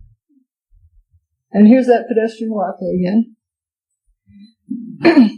And how the dust stops right at that point.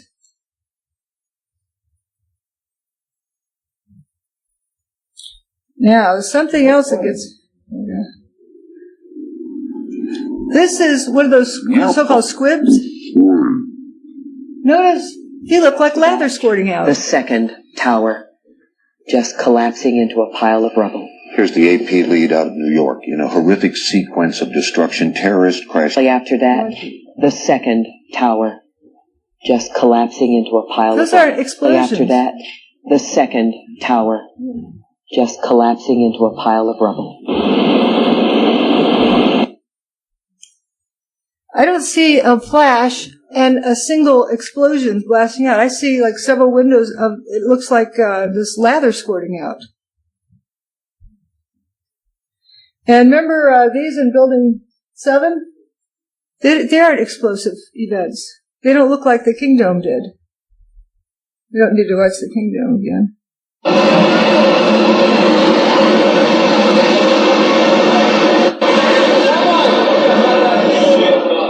Done, man. We didn't see bright flashes.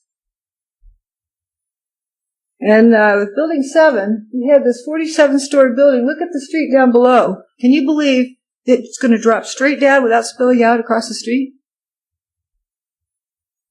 That's more like twice the world's record. And nothing's come down that straight. Look at the left-hand alley there. It's just to have it come down into a nice, neat little pile, like Camelot. All leaves float in neat little piles at night. And the post office building didn't get any damage. It had debris on the roof, a little bit of dust. Here's looking down that street.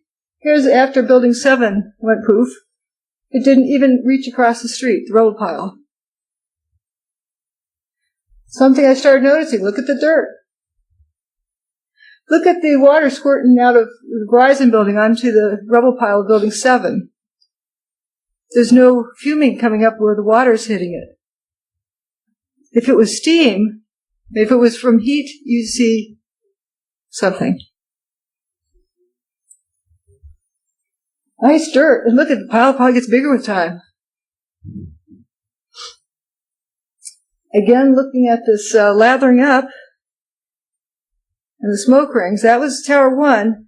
This is Building 7 lathering up. In Building 7, we saw the video of it dropping. Didn't it look like it just got pushed off the edge of a cliff and just went down without any resistance whatsoever? I wonder if this lather tends to weaken the building so when a beam hits it, they can control what goes at what time. Let's think of a picture, a photograph.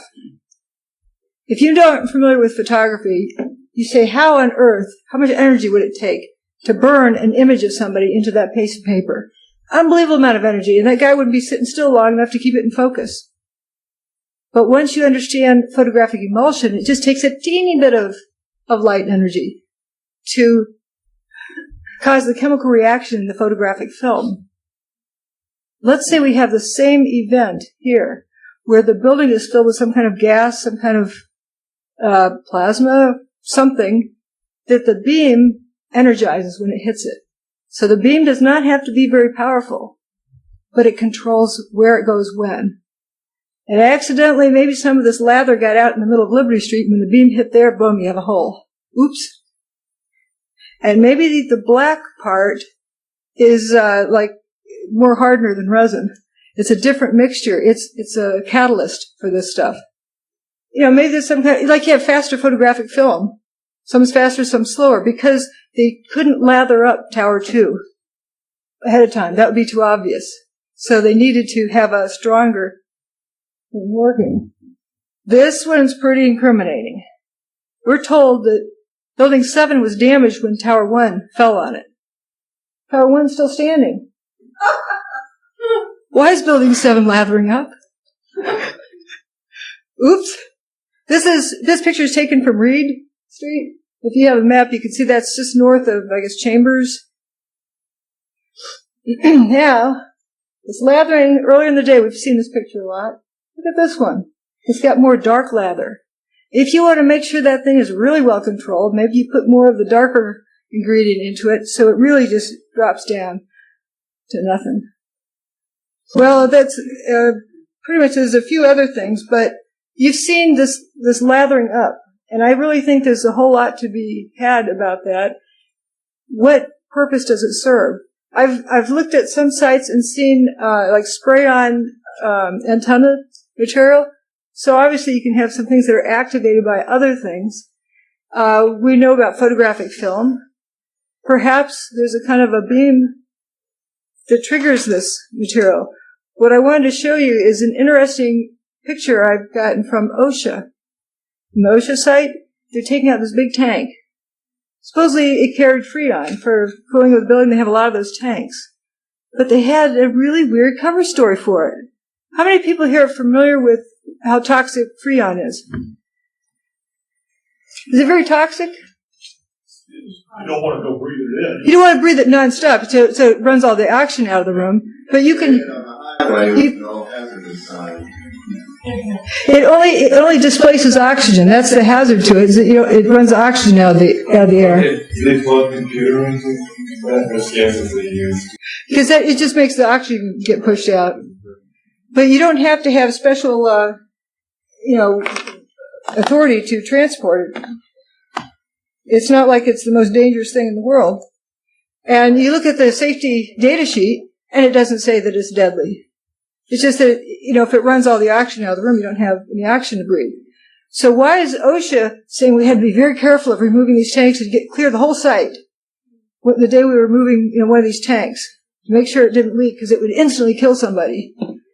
I'm wondering if that was the cover story for the fuzzy blobs that those the firefighters were breathing, keeled over. And it makes you kind of wonder, could they have put something in these tanks? Maybe some of the Freon tanks bleed them off over the weeks before that, and over the weekend when they did the power down, put something in those that they released. Remember we saw things spitting out of the mechanical floors. So it becomes kind of curious, and the air handling system could easily deliver that much stuff. That lathering up material, they had a good control on it. They could crank it up, crank it back almost instantly, and I believe you might wear out the air handling system to put that much pressure through it, but you could deliver the stuff really fast. This is the one after. The EPA did find spotty levels of asbestos. A sample on a police car turned out dangerous. Another sample a couple of blocks away, not dangerous. But most interesting, in the mix, they are looking, they think, at specks of steel that used to be beams and elevators, marble from the lobby floor and facings. So what were once the strongest architectural elements in the two towers were pulverized, large portions turned into clouds like this one. Still, there is this mystery. If some of the hardest materials were vaporized, how to account for the presence everywhere of paper, fully intact letters, business forms, stationery. Paper is so fragile and combustible, and yet somehow, maybe because we have so much of it, it was everywhere.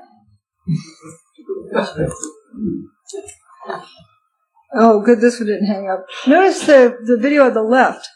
You see paper coming out of this. It looks like it's an explosion. How can that be a regular chemical explosion, like with dynamite? You would have the paper being shredded. It looks like the paper just gets churned around in the mix.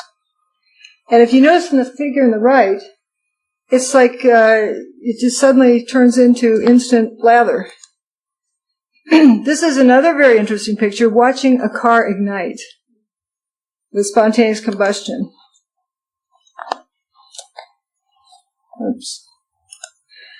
Remember the Coke truck that's parked down there around the corner? And this video here, the guy walks north. He walks up Church, and you see a flash right there at that point. And this corner is where a bunch of cars become ignited. For example, is significant that it will help keep these visions, these images in people's minds for the days to come. That also leads to a lot of the anxiety. Things that we would see initially are people having difficulty concentrating, difficulty sleeping, feeling sadder than usual.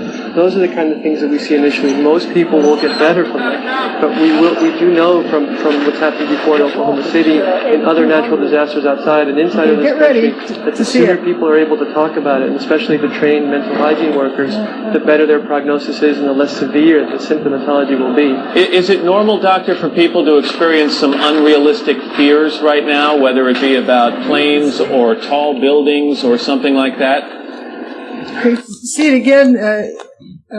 Andrew Johnson arranged several of these clips for me where we could see it over and over again. Again, walking up this way in the street, and then at the end, cars go on fire. Is it normal, doctor, for people to experience some unrealistic fears right now, whether it be spontaneous combustion? About planes or tall buildings or something like that?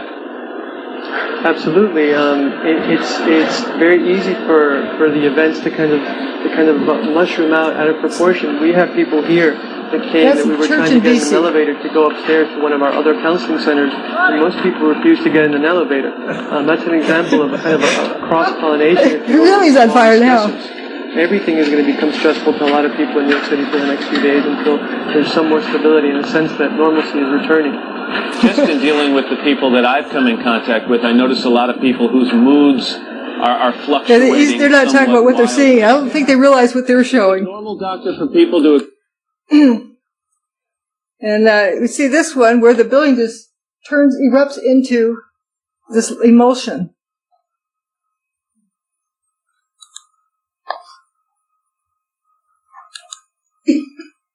All right, this is speculation about these fuzzy blobs. Note where these are, and here's the guy holding his nose. Yeah, it must smell pretty bad.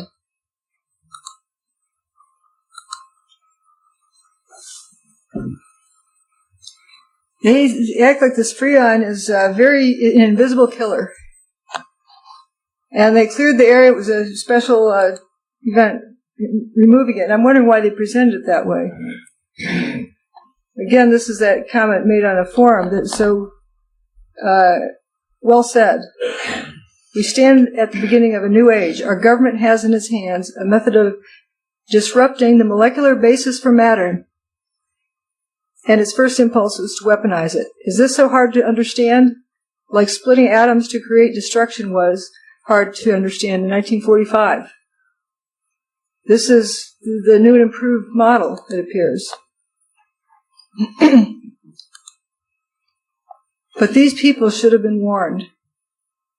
Now, I see this guy in the front in the white shirt and wonder about his office mate or his spouse that was left behind. Why didn't they tell these people? I think that's the first time I've met Bob. I'm going to show you the pop quiz here. Real quick. Let's see. This is some pictures we took last night. We drove up to, we did a road trip, a drive up to Minneapolis. Now that you've seen these various characteristics, see if you can identify anything. First of all, this is as close as we could get. This was on top of a hill, several blocks away, and here's the piece of bent bridge. That's all we could see. Layers upon layers of guards, of police tape. There it is. There it is in the background. That's as far as we could get. There's an area down below. We approached it just to see what would happen. We're looking from different areas, and one thing I noticed, I don't think it's rained here in the past couple of days, but the ground was sopping wet. Hosed down. There's the police tape.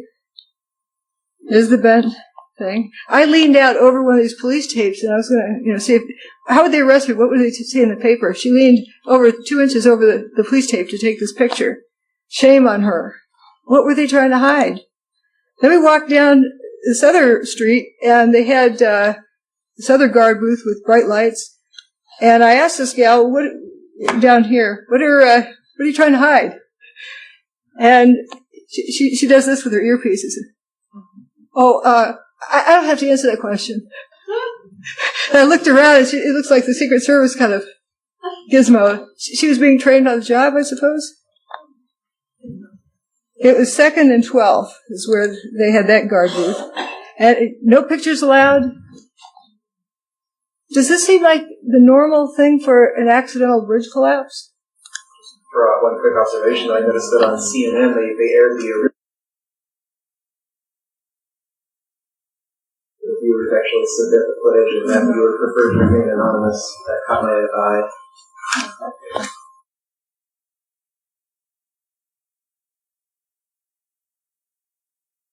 I went back later today. There's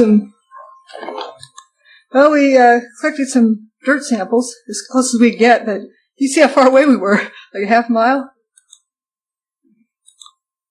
So, kind of where they were. And then there's this vehicle that looked like it was kind of dark in this picture, but it was loaded down with a bunch of officers. It was very heavily patrolled. And there was one woman that leaned out over, one step too far, and these police officers or guards immediately were getting her out of there. Quite a distance away. And we accidentally slipped in behind some other people and got into this parking garage and got these pictures.